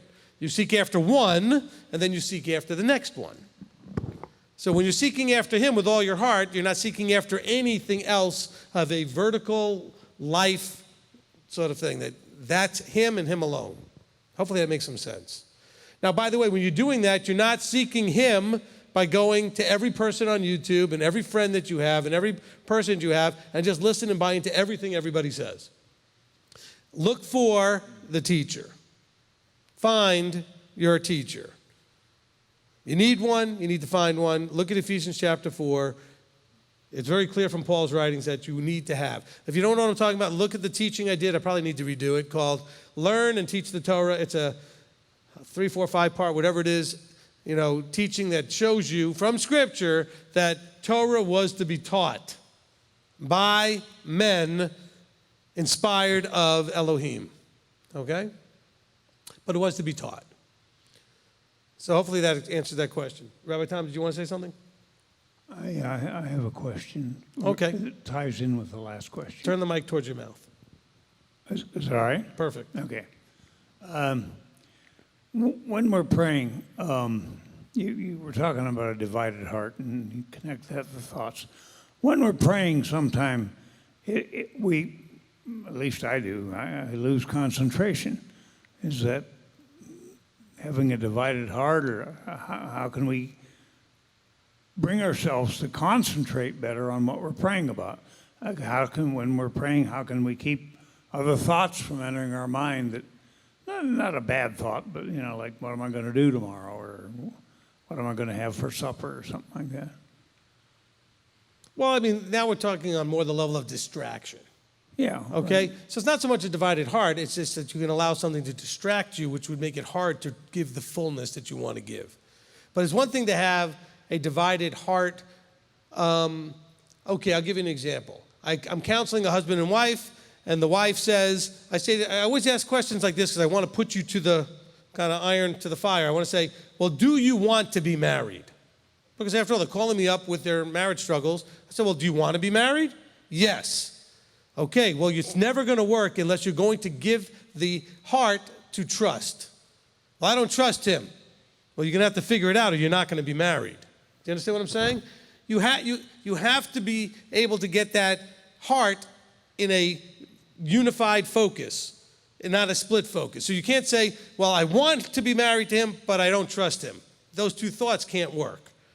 So you're either going to have to not be married or figure out how to trust him, because if you're not going to trust him, it's not going to work. Do you understand what I'm saying? So it's the same thing. I believe, that I'm supposed to pray to Yah, but I really don't believe he can fix this or handle it or do whatever. Well, now my heart's not fully asking and trusting, etc.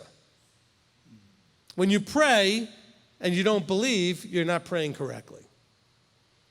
So why even ask if you don't really believe it anyway? Well, because he says I'm supposed to pray. Well, not like that. You're supposed to pray with belief. Not belief that you're going to get everything you ask him for, but belief that he's going to give you what you need and that he can give you everything you ask for if he thinks that's what you need. But that he's certainly capable of it. So it's not about so much just the distractions, but do you have something that's actually like trying to drive, but you're riding the brake? You're not going to get very far riding the brake while you're trying to get someplace. Okay? And that's kind of what we're talking about. Or if you're trying to go to the left and then somebody's pulling the wheel to the right, and then you're not going to get to turn because there's another thing pulling you in a different direction. So when you're doing it with all your heart, there's nothing pulling in the opposite direction or a different direction. Okay. Okay, I have one more, if I may. Yeah. And Devarim 29:29 says, the secret matters is italicized. Secret matters belong to Yahweh or Elohim, but what is revealed belongs to us and to our children forever, to do all the words of this Torah. What I get from this is that we're supposed to be concentrating on Torah, but and avoid these secret matters. What are some of the secret matters, if you would, that maybe we should be getting into? It's not that, I don't think that's what it's talking about. Okay, so let me kind of explain. So Deuteronomy 29:29, okay? Let me just, so I can have it in front of me. Okay, so the secret, that which is secret. In other words, let's go with let's make it more simple. The stuff you don't know, you don't understand, it's not something that's been revealed to you. He says, you need to own your responsibility for what he's revealed to you. You need to not be overly upset with, concerned with, and obsessed with what you have not had revealed. It belongs to him, not you. If he wants to reveal it, he will. If he doesn't, he doesn't. But you have to own what you own. He says, look, that which he's revealed to you is yours. Not like you own it, meaning you can do whatever you want with it, but you are now responsible, and you're to teach it and bring it generationally to your children and your children's children. Now, Paul, in one of his writings, says, I'm sharing with you and revealing to you a great secret. So there are times where the secret stuff, or at least some of it, is revealed. Yeshua came to say similar things. He said, look, I'm here to reveal certain things to you. That being said, though, you are only responsible, is what it's talking about. Moses is talking through, Yahweh's talking through Moses here, okay? And if you look at, let's see. If you go to the beginning of the chapter, verse 2, it says, you yourself saw that Yahweh did before your eyes in the land of Mitzrayim. He said, but Yahweh in verse 4 has not given you a heart to know or eyes to see and ears to hear until now. He led you through the wilderness. You ate. So he's giving this whole sort of history of what happened up to this point. He says, and now you need to know that, yes, there's more, but you're not responsible for what has not yet been revealed. You're responsible for what he shared with you. So when you got shown Shabbat, you're responsible for Shabbat. You've been shown Kashrut, you're responsible for Kashrut. When he shows you the holy days, you're responsible for the holy days. Does that make sense now? So it's not so much the secret, it's the things, think of it as the things yet not revealed, that have not yet been revealed. I mean, there's lots of things we can think of as secret, but he's saying here, don't worry about the things that he hasn't revealed yet. Some of us are absolutely obsessed with trying to figure out that which has not yet been revealed. And we love to be drawn to teachers that seem to have those answers. He says, don't worry about that stuff. That belongs to him. Worry about the stuff he has revealed. Yeshua said, I came to show you the Father. That's not being revealed. Until that point, Israel didn't know there was the Father and the Son. They just thought that the one they interacted with was the Father. He says, no. He says, no one has seen the Father but me. Go listen to the Father and the Son teaching. You'll see all that. And so that was a hidden thing that he revealed to them. But he said, now the Jews of the time that I lived amongst, he said, they would not be guilty if they hadn't witnessed, but now it was revealed to them and they've witnessed, and now they're responsible for that generation is responsible for what they saw and how they responded to what they saw. Because they now needed to own what was revealed. Does it make sense now? Okay, good question. Okay, who's next? Okay, Manny, go ahead. Okay, next one from Jose. He wants to know, did Moses in the Old Testament know that he was dealing with Yeshua instead of the Heavenly Father? Yeshua, I just quoted that. Yeshua says, no one has seen the Father. He said, I came to reveal the Father. So Moses only knew what he knew. He knew that Yahweh was like a father to them. He says, I was like a father to them. And he also knew that that was the Almighty whose hand brought them out of Egypt. He didn't need to know anything more. Okay? Look, it's just like when you're a parent and your child is, 2 or 3 years old. They don't need to understand at that point or even capable of understanding Yahweh and Yeshua and all this stuff. They need to have a fear of you. I'm your mother. I'm your father. You need to have a fear of me, and you need to trust that I'm here to keep you safe. See, I've taught you all that Torah is there to bless you, to keep you safe, and to change you. My children were told when they were really little, I taught them, I said, if you ask my children, what's your father's job? To keep us all safe. Okay? I told them that was my job. That's why when we went to a store and they were really little, I said, look, if you can't see me, I can't see you. And if I can't see you, you're not safe. What's my job? Keep us safe. Do you want to make my job hard? Oh, no. And you know what? They did good. Because they understood, instead of me just telling them, if you go and run away, you're in so much trouble. That's not going to scare them. But I told them they're not safe. And my job is to keep them safe. Then they would get a little panicked when they couldn't see me, if they got a little out of the distance, because I told them they're not safe. And so Moses understood who Yahweh was. He didn't need to know anymore at that point that there was anything higher. The only one that was interacting with mankind at that point was the one he needed to deal with. Does that make sense, hopefully, to everyone? If you don't understand it, you have to go to the Father and Son teaching, okay? Okay. All right. Erica Barker would like to know, Rabbi, Tehillim 119, and also all over the rest of the scriptures, is there a difference between witnesses, ways, orders, laws, commands, and right rulings? Yes. Okay. Not so much between all of the terms other than witnesses. They're more like types of instructions. Just like we have ordinances, we have laws, we have statutes, even in America today, right? We have certain things that are called an ordinance, another thing that's called a law, another thing that's called a statute. Okay? And so there are differences between those things from the Hebrew words that are used: judgments, orders, statutes, ordinances, those kind of things. Witnesses are the accounts of what happened. So the tablets were put into the ark as witnesses. The budding rod of Aaron's was put in there, as the little bowl with the manna was put in there. I mean, these things were witnesses. The disciples who were there and lived and watched Yeshua, live and die and resurrect, they were witnesses to those events. Okay, so that's the only one that's different in a bigger way. The other ones are different in that some of them are referring to different types of instructions or laws within the Torah. So like the red heifer would be one of what's called the chukim. It's one of the chukim. Okay?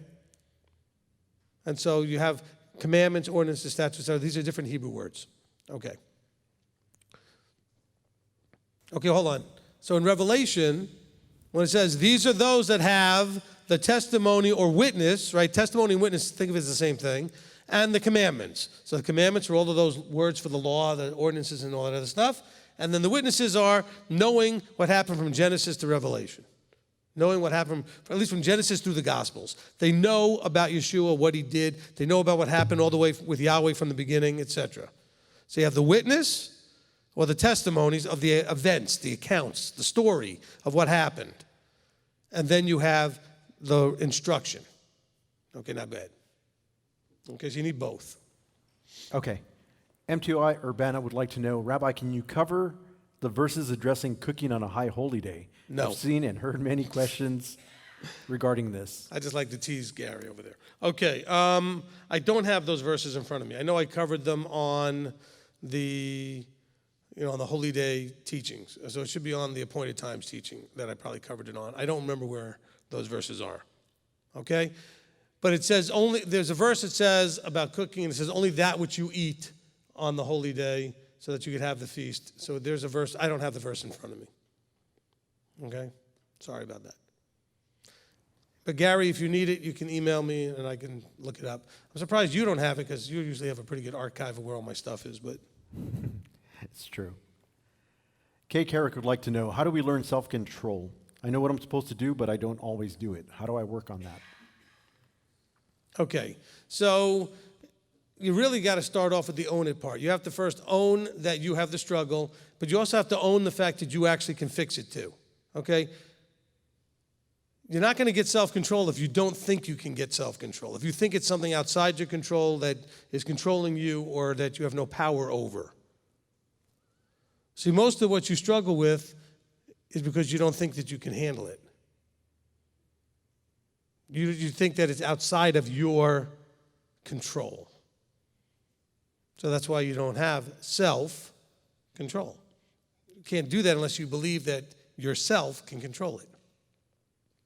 Okay? Which is really funny because most human beings struggle by trying to control things they really should not be trying to control. Other people, other people's lives, other things. And they want to impose their control, which usually is part of their self-control problem to resist having to meddle in everybody else's stuff. Okay? Plank, twig, parable. Okay? Work on that plank in your own eye. Don't worry about the twig. See, these are all these brilliant things that Yeshua said that don't exist anywhere in the Tanakh, but he said them. And you go, no matter what's going on in life, there's a parable that addresses exactly the problem. It's really simple.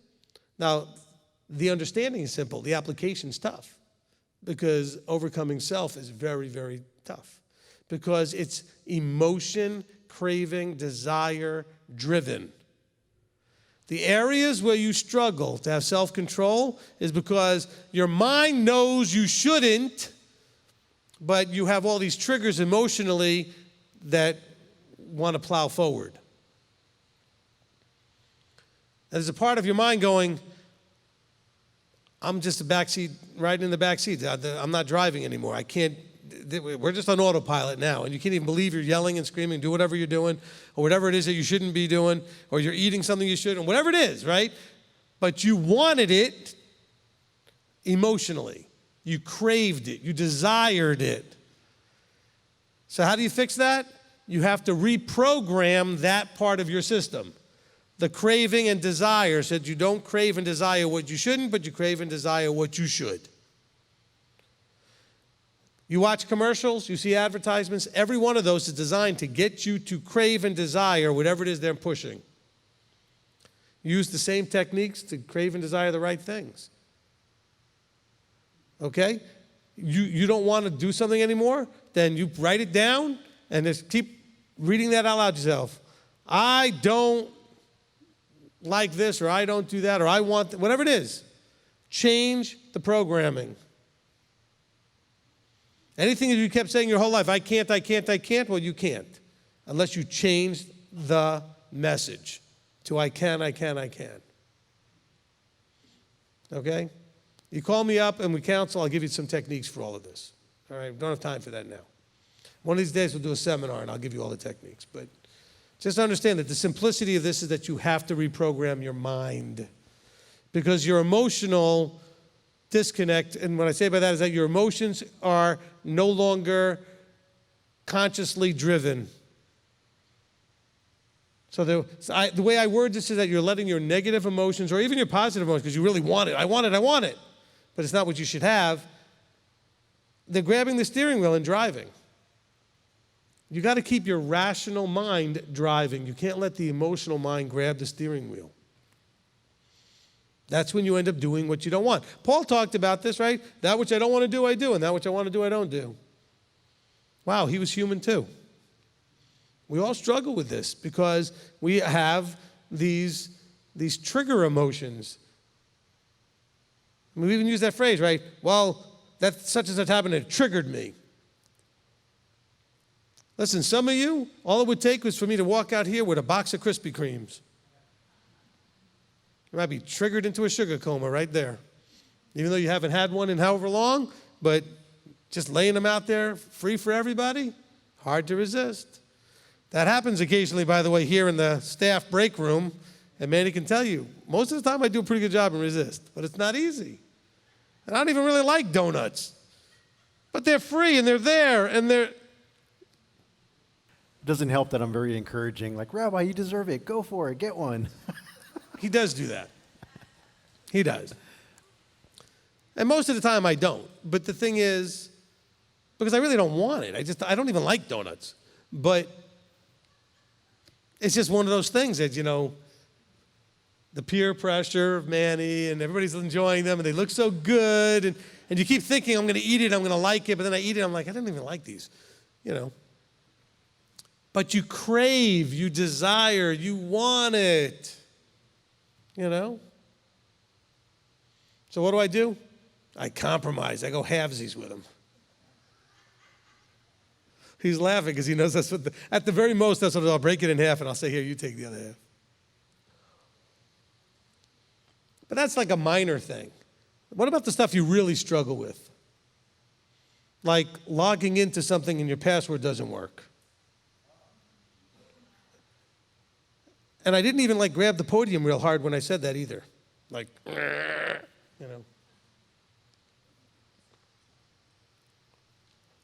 But whatever it is, it triggers you. All right, next question.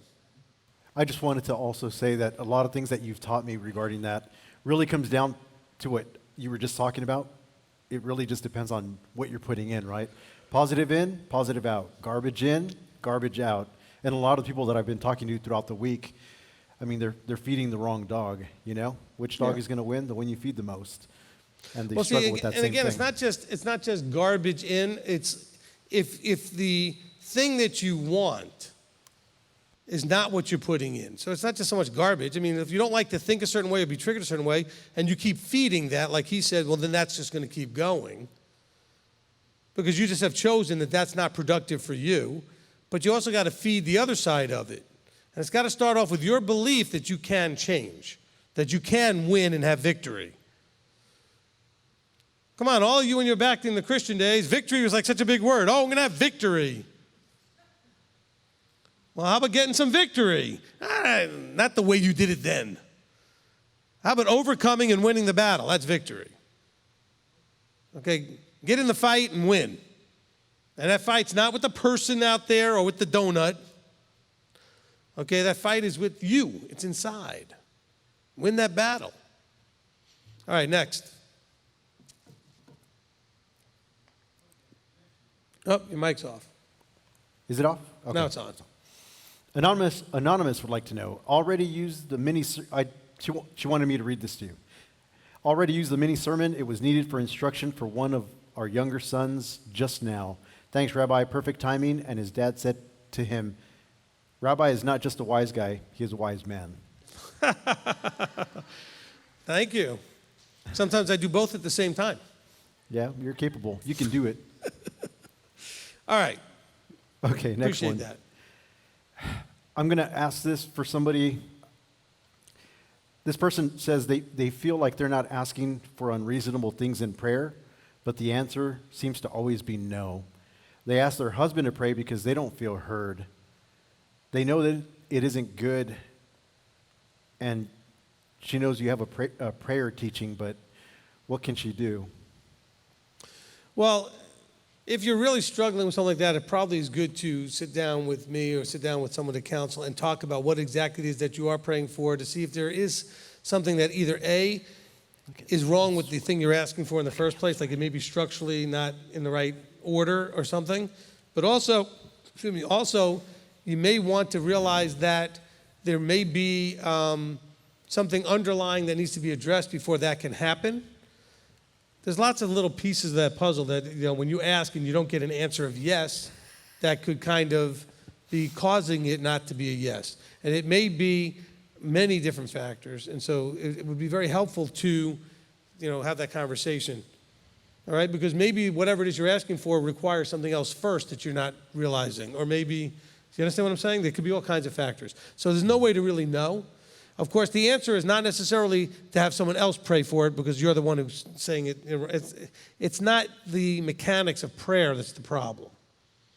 It may be the mechanics of the order in which you're trying to do things or what else is going on that has to happen first or something. Okay? There's no, magical way to pray and that kind of thing. Okay? I will tell you this, though. The prayer of a loved one, like a husband praying for his wife, if he has chosen to pray for her out of his heart because she's suffering, she's in pain, she's going through something, that does avail a lot, okay? A mother for a child, okay? These kind of things, even a child for an older parent, they avail a lot when it comes from the heart. Not because the one spouse asks the other spouse, well, I couldn't get anywhere with this, you pray for it. That's not the same thing, okay? All right? But if my wife comes to me and she's not feeling well and she's got maybe a bad headache or something, and I walk over there and I put my hand on her head and I pray, it works a lot because of my heart for her and him honoring that desire to take away her suffering. Same thing like a parent does with a child who's not feeling well. So that's more of your belief and your heart is pulling for, as opposed to just saying, well, I gave it the best shot, you try it now. Okay, it's not the same thing. Okay? Because a lot of people are like, well, I want Rabbi to pray for it. Why? It's not going to make any difference. What makes a difference is what it is you're praying for and why he's not answering it. And it's not because the wrong person's praying, okay? I don't have better words. Okay, go ahead. Yeah, in this relationship, ask Michelle for prayer because Abba likes her better. For good reason, but Abba likes her better. I can't argue. Okay. Me either. Trust me, me either. So Brides of the Harvest wrote this earlier. I figured it would be nice for you to hear it. This is good. Learning parameters and how to verbalize in love. Thank you, thank you, thank you, Rabbi. Keep speaking wisdom. Appreciate that. And I got this one from Billy Gillis because I think people need to hear it. My husband doesn't walk this walk, and we get along great. I told him this walk would make me a better wife, and he has seen the change. Amen. Amen. And by the way, Billy, I often think of you when I talk about relationships that have worked, because I've worked with you now for almost 8 years, since you have been a part of Beth Shalom. And so you are one of the ones that's in my mind when I talk about people with spouses who are not in the same walk, but have found a way to be respectful and to get along well. And so I appreciate that testimony very much. But notice the key that she said. She said that I had told my husband that this would make me a better wife, and he has seen it. Okay, if the spouse can't see that this walk has made you better at whatever it is, father, husband, wife, mother, whatever it is, then it's missing the whole picture.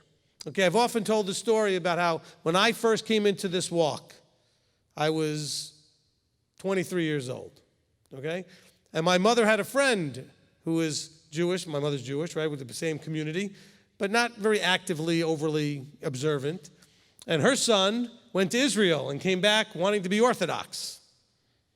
And so I had become a Christian at the time, but Torah observant, but believing in Messiah. And this other lady's son became an Orthodox Jew. And they compared notes, and my mother realized she got the way better end of the stick. I became a much easier kid to deal with, a much easier adult whatever to deal with. And my language cleaned up and all kinds of things. And this kid drove that other house insane because nothing was good enough, nothing was kosher enough, nothing was this, nothing was that. And he judged and so my mother decided not to complain anymore. She had no problem anymore. She was like, okay, I got the better deal here. It's got to change you in a way that the people around you see that this is a positive, even if they don't like what you're doing. So that's why you can't beat them in the face with the fact that you're now keeping this and they're still doing what they're doing. Then what's the attraction to this? But if now you're gentler, if now you're more loving, and now you're more whatever all the things is that you were less in, but now you're more the things that you needed to be better at, they could say, well, I don't really like what you're doing, but I like the results. What did Yeshua say? If you don't believe me, believe the works. That's our example, right? Don't believe me, then believe what I do. Believe the works. So you don't believe that I'm from my Father, but you see the works that are my Father's works. So we're supposed to be a Messiah, so can they see that? Really good point. Okay, what else? We got the time for like one or two more. One or two? Well, I'm not going to go too long because I got to get up early, but Got it. Okay. There's about 5 more. that's fine. Benjamin Burbank says, speaking of demons, is demonic possession mentioned anywhere in the Tanakh? I was considering a man possessed with legion and was curious if that was a sin issue instead of a demon possession. Oh, look, I don't want to get too heavy into all this. What you see in the New Testament, you really don't see, very much of it all, even in the New Testament, quite frankly. It's only in a very few places. It's really more an affectation of the Catholic Church realizing the usefulness they could get out of using it to scare people and control people and everything else. Look, there's definitely a spirit world. I don't want to say there isn't. There is. But there's also things that when we don't understand them, we could always point the finger and claim it's something that it's not. Okay? And so, it talks about the spirit of disobedience. Well, that's not actually a spirit. It's an intrinsic nature. It's not like you're possessed with this thing called the spirit of disobedience. Okay? And so they didn't have a language, a psychology to explain people that were dealing with mental health issues. And so a lot of them with these mental health issues were considered to be, must have been an outside thing possessing them. Now, yes, there were a few opportunities where they really were possessing things, and in those few opportunities, they were cast out either by Yeshua or an apostle. And if you notice in those few opportunities where that happened, they didn't ask the person who was possessed to do anything. Repeat after me and say this magic prayer and confess all your sins and do all this other, intervention, deliverance ministry stuff. That's not anywhere in Scripture. Or douse you with holy water and have you spit green soup. Okay? Man, that movie's a long time ago. Okay? So I don't want to diminish the fact that there is a realm of those that were in rebellion against Yah. But generally speaking, they're not what people are attributing all this stuff to. And you do not need to be jumping at shadows and afraid of them.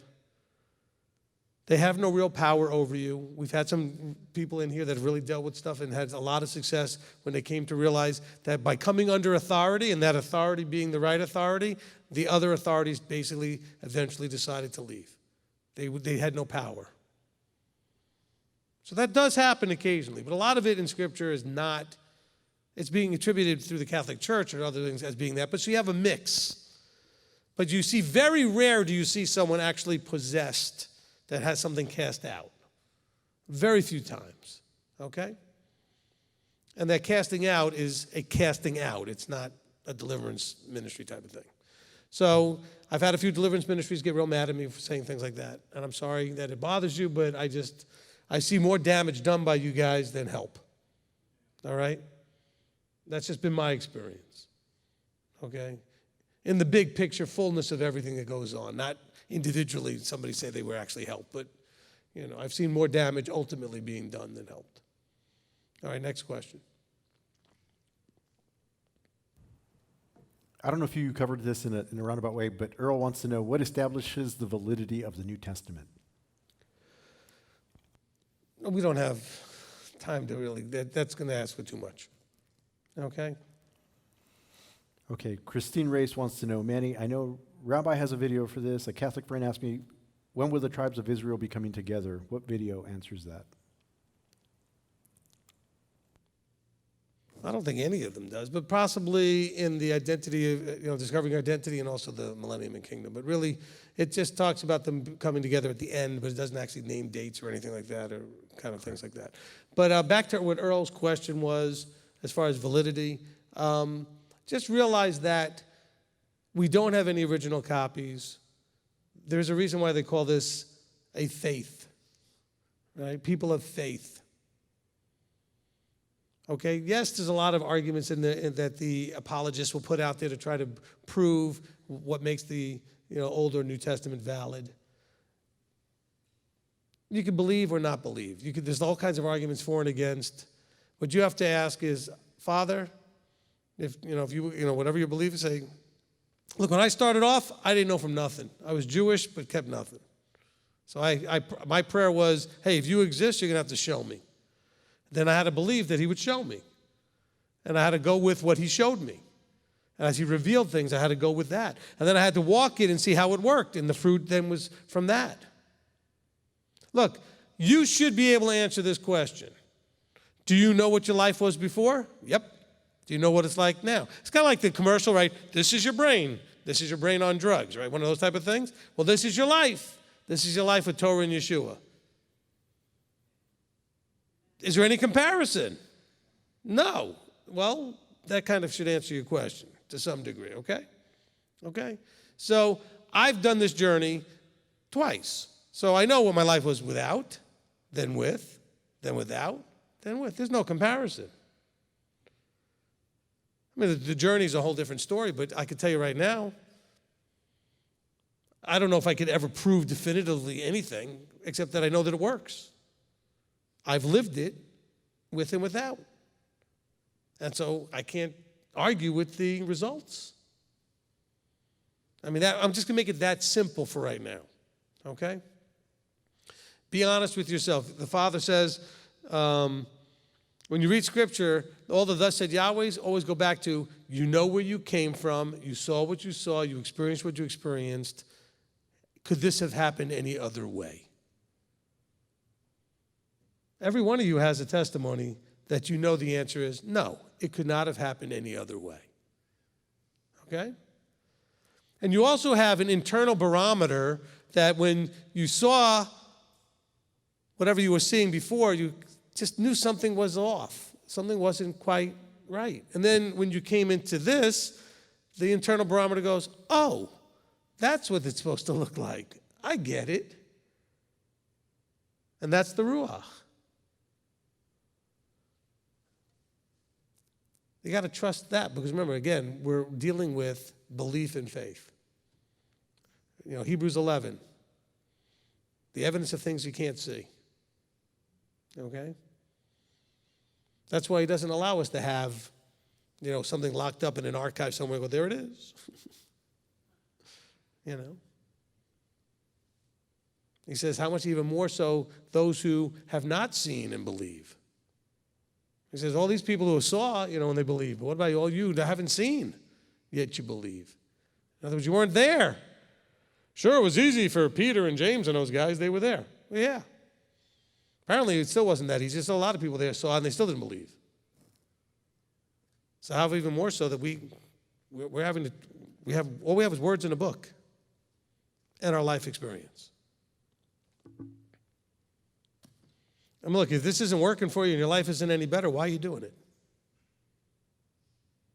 He said it would work. It works. And if it's not working for you, then you're doing something wrong. You're not trusting it. You're not believing it. There's something wrong. I'm not saying if your life isn't like nothing but roses and, you know, whatever. I'm saying is if you are not realizing that you are in a better place with a better path than you were on before, then something's not right. There's a disconnect somewhere. Because you should know where you were headed before compared to where you're headed now. Okay, next question. I'm going to ask this one from Walk Softly. Is prayer something I should do if a prayer request broke my heart so badly that faith can never be perfect? Ask the question part again. If what? Is prayer something I should do if a prayer request broke my heart so badly that my faith can never be perfect? I think we're misunderstanding prayer. Go back and listen to the teaching, Master Teach Us to Pray. It's a conversation with the highest power in the universe about the stuff you're appreciative of and that you're struggling with. And if one of those things that you're struggling with is trusting and believing in Him, then you need to talk to Him about it. Okay? But it's a conversation, a respectful one, not just a very casual one, but it's a conversation with the King. And we think of it way too formally. You know? He gives us a model structure. You know, in Matthew, he gives us that model prayer, right? Where we recognize who He is and we go through a certain little process of steps, call them concepts that should be a part of the prayer. You don't have to say those particular words, our Father, blah, blah, blah, right? But it gives you concepts that should be in sort of a structure of this is the order of things that should be in your prayer. Recognize who you're talking. You've heard me pray this way whenever I pray. Father, we first want to stop and pause and recognize who you are. Our Father who's in the heavens, hallowed be your name. Same thing, right? I'm going to recognize who you are. Okay, and your authority, that you brought everything into existence. Okay? And so, if you're struggling, you need to have a conversation. Let's think of it more of a conversation. Have a conversation. Say, look, I'm struggling. I had something really disturb my peace. And it hurt my level of faith. Because I don't understand why you would allow this to happen. So I'm struggling. He's the only one that can fix it and help restore that for you. You have to talk to Him. If your problem is with him, what are you going to gain talking to me? You talk to him. That's the key. Okay, my husband's my problem, so you can spend all your time, blah, blah, blahing to your girlfriends about him. No, you're going to have to talk to him and fix it. Or talk to someone who can bring you two together and talk to both of you so that he can talk to you. Most of what I do in a marriage counseling is make sure that the husband and wife are actually hearing each other. Because to fix it, they're going to have to talk to each other. You got a problem with your creator, you're going to have to talk to him. Make sense? All right, next question. Josephina would like to know, how do you eat kashrut when you have no place to buy complete kosher? All right, so let's start off with at least biblical kosher, which means that the thing is not going to have any pork or shellfish or anything unclean in it, okay? It doesn't have to have, a rabbi having checked out the place where the food is produced and given his seal of approval, okay? By the way, the rabbis are not praying over any of the food. They're simply there to validate that stuff was done a certain way, all right? So learn how to read ingredients. If you're not sure about an ingredient, learn how to make a phone call. Most companies will answer your questions about what's in things. If they've got an ingredient that seems ambiguous, okay, it says mono and diglycerides. Okay, where'd they come from? Because they could be a problem or not. So you got to call. So just learn how to do those things. Okay, not everything's going to have a mark on it. By the way, the ones without the symbol are not any less kosher necessarily than the ones with the symbol. It's expensive to get the symbol. You have to pay for a rabbi to come to your factory or your processing plant or wherever you are on a regular basis to review and go through your plant to make sure that things are done the way they think it's supposed to be done. Just like a lot of really organic, great food out there doesn't say organic on it, certified, because that's expensive too. We have a couple of communities nearby here that make organic food that sometimes gets sold in some of the stores here. The store can't write organic on it because it wasn't certified. But because I know where it comes from and I know how they grow it, I know it's organic. Just keep that in mind. So learn to understand ingredients. Okay? Okay, next question. Okay, last one I have here. Olivia and Janet Hoffman. Rabbi, how does emunah play a part in healing, and how do we discern Abba's will in this regard? Emunah plays a huge part in healing because every time anybody was healed, Yeshua said, your emunah, that's probably the better word there. He says, your faith has made you well. Well, really, it's their emunah that made them well. It's a much deeper, it's faith, but on a deeper level, okay? And so, now, if you are not healed, it doesn't mean that you don't have emunah. He may just choose not to heal you, okay, for whatever reason. But it does play a huge role when people are healed, okay? And by the way, even if you don't have it, he may have healed you to strengthen somebody else's emunah, or maybe to strengthen yours, whatever it is. So it's not always because yours was great when he did it. It may have did it so that you would gain strength in your emunah, okay? So it could be chicken or the egg type of thing, which came first. Sometimes he'll strengthen you because you're weak, and he'll do it so that it will strengthen you, or sometimes he will do it because you were strong to help let you see that your strength of faith is part of why he healed you. But don't use it as a measuring stick to say, oh, well, that person's faith must be weak because they didn't get healed. He doesn't say if you have strength of faith that everything you have will be healed. So let's not, use it as especially not a judgmental measuring stick where you may look at somebody who you know has an ailment and you say, well, they must have, a lack of faith. That's why they're still not cured. Okay? Yeshua had many times where people would ask him, well, how come this person's got this problem? Because of this, because of that? He said, no, just so that I could heal him right now in front of all of you. So there's no telling, okay? Paul had an issue that was never healed. Nowhere does it say that, Jacob was ever healed of his hip being popped out. So, we have to be careful how we use these measuring sticks. Okay, next question. And then we need to probably wrap it up. The last question you may or may not have answered. Somebody wanted to know, I've heard the definition of prayer is to bow to the will of another. Is this accurate?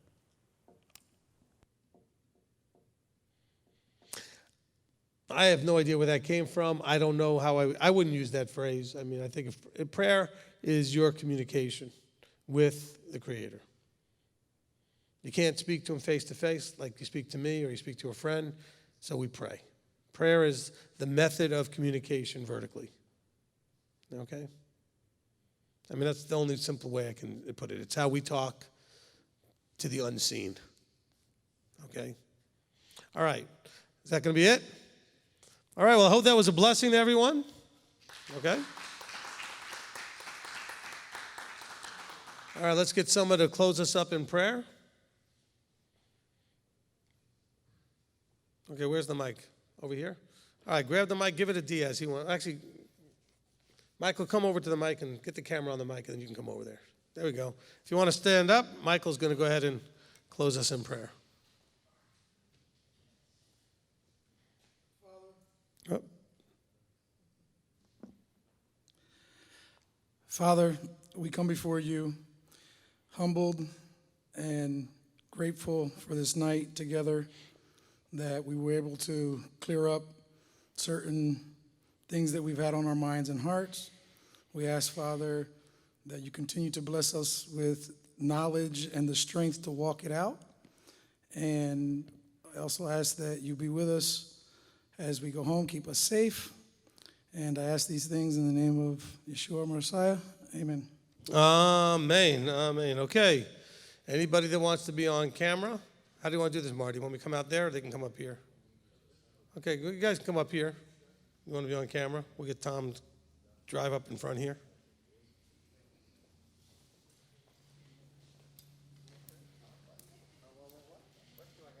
And tomorrow I'll be back with the Rebbitzin.